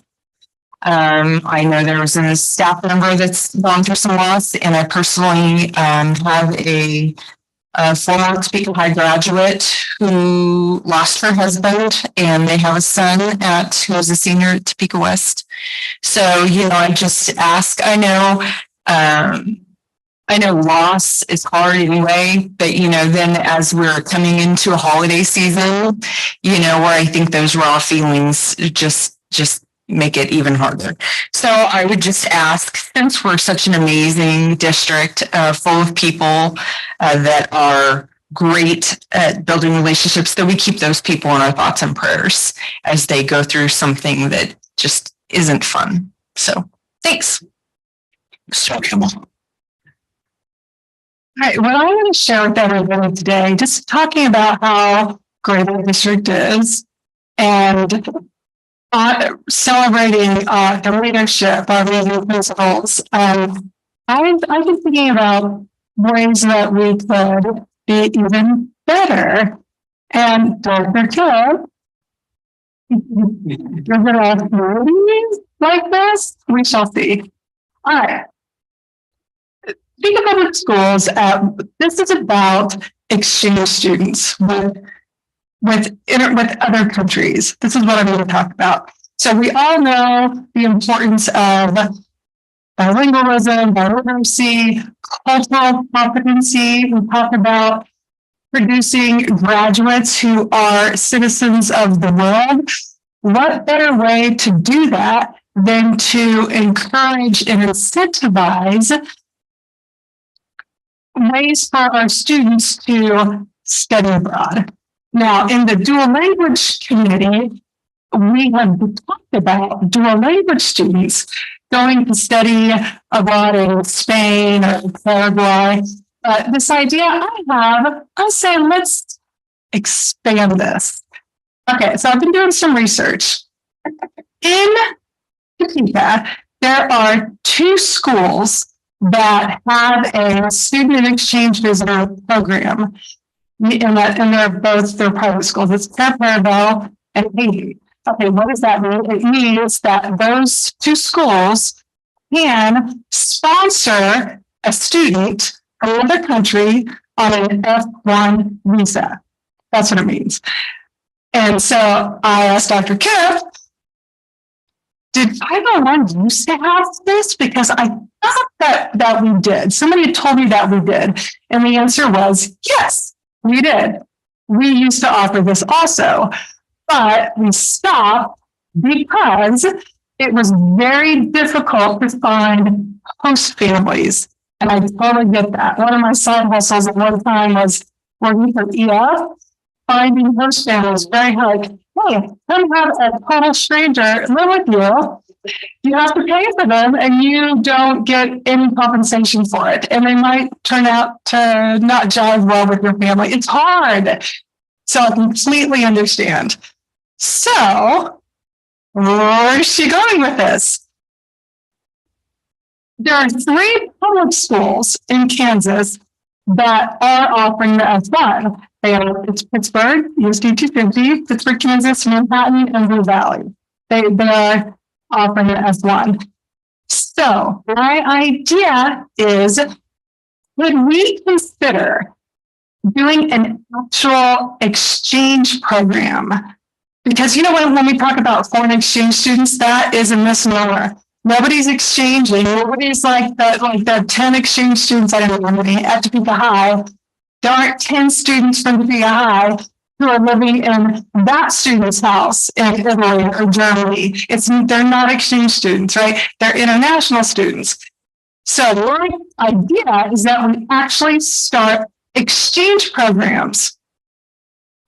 And so let's say that Timmy Tim, I think that's the name that you made up earlier. I'm going to go with that. Timmy Tim at Topeka West is a 3rd-year French student. And Timmy Tim wants to be Timothy and go study in France. So what we would do is we would have partnerships with high schools in France. And so a kid in wherever, Besançon, France, would live in Timmy Tim's house, and Timmy Tim would be Timothy and go live in Francois' house. Why not? Why not? Okay, so this would solve the problem of the host families, because the host family here their child would be, because the relationship between the PPS family and then the family in, I use France as an example. So those parents would talk to each other. The expense would be, well, whatever it costs our district for the student, the CVIS, right? But airfare, visa, and that's it. So if you go through a company like EF or ASS, it is at least $20,000. That is a major reason our students are not going overseas to study, because it's cost prohibitive. But if we actually do this exchange, we already have relationships with Spain because of our Teacher from Spain program. Last year's Topeka High language arts teacher, he and I talked about this. He said that his high school in Spain, where he's at now, in Madrid, he said, I would love to do some kind of exchange. So we already have relationships with Spain. Kansas and Paraguay are sister states through the Partners of the Americas. There's various exchanges going on with Paraguay at the university level, Law enforcement they've done exchanges. Why not our students? If I may ask, would you like for this to be something to be on a board agenda in the future to say, you know, when did the program stop and what are the costs and what might you all want to do? I'm seeing a lot of head nods. So since this is brought up, if it's the board's will, then I'll add this to one of your work sessions. You have those to really go in depth in these conversations. So it looks like all the board is nodding their head. So by consensus, we'll add this to future board agenda. Thank you, Mr. Campbell. Thank you. Yeah. Okay. And yeah, so last thing about this is also our world language high schools. So are we just teaching French, German, and Spanish? But I guess when we have the discussion And American Sign Language. Okay, so no exchange there.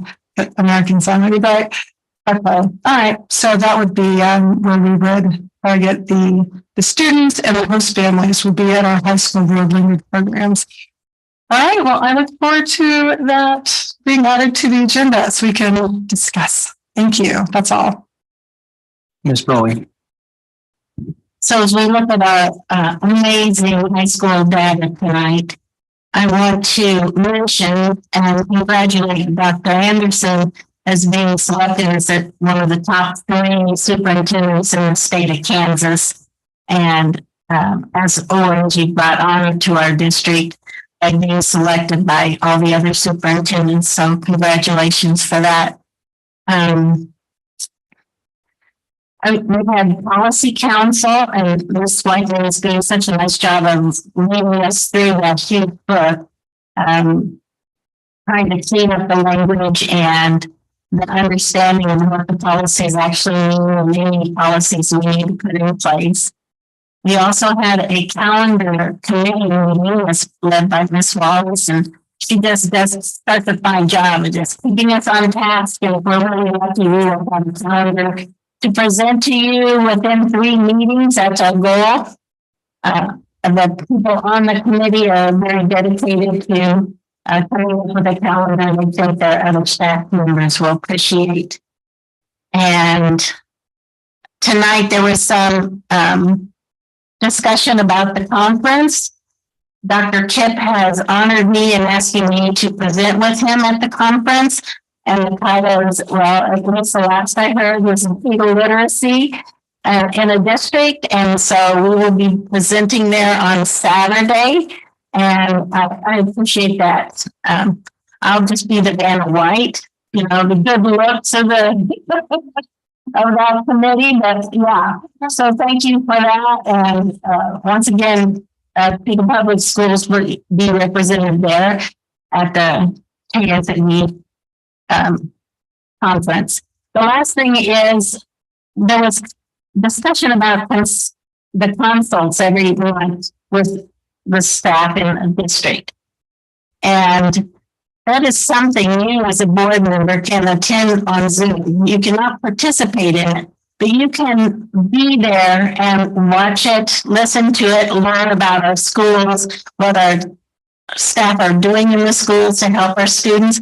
And I encourage all of you to do that before the evaluation time for our superintendent. I think it's very educational and helps you kind of wrap your head around how we're driving the district forward. So I give you a challenge to do that. And I'm not sure who they would get in contact with. Dr. McDonald, yes, would help you get involved in that. And there's a schedule also that can be sent out to you. And I think it would be a really good thing to do before evaluation time. We'll attach the schedule to the update that I send you. All right, I'll be very quick.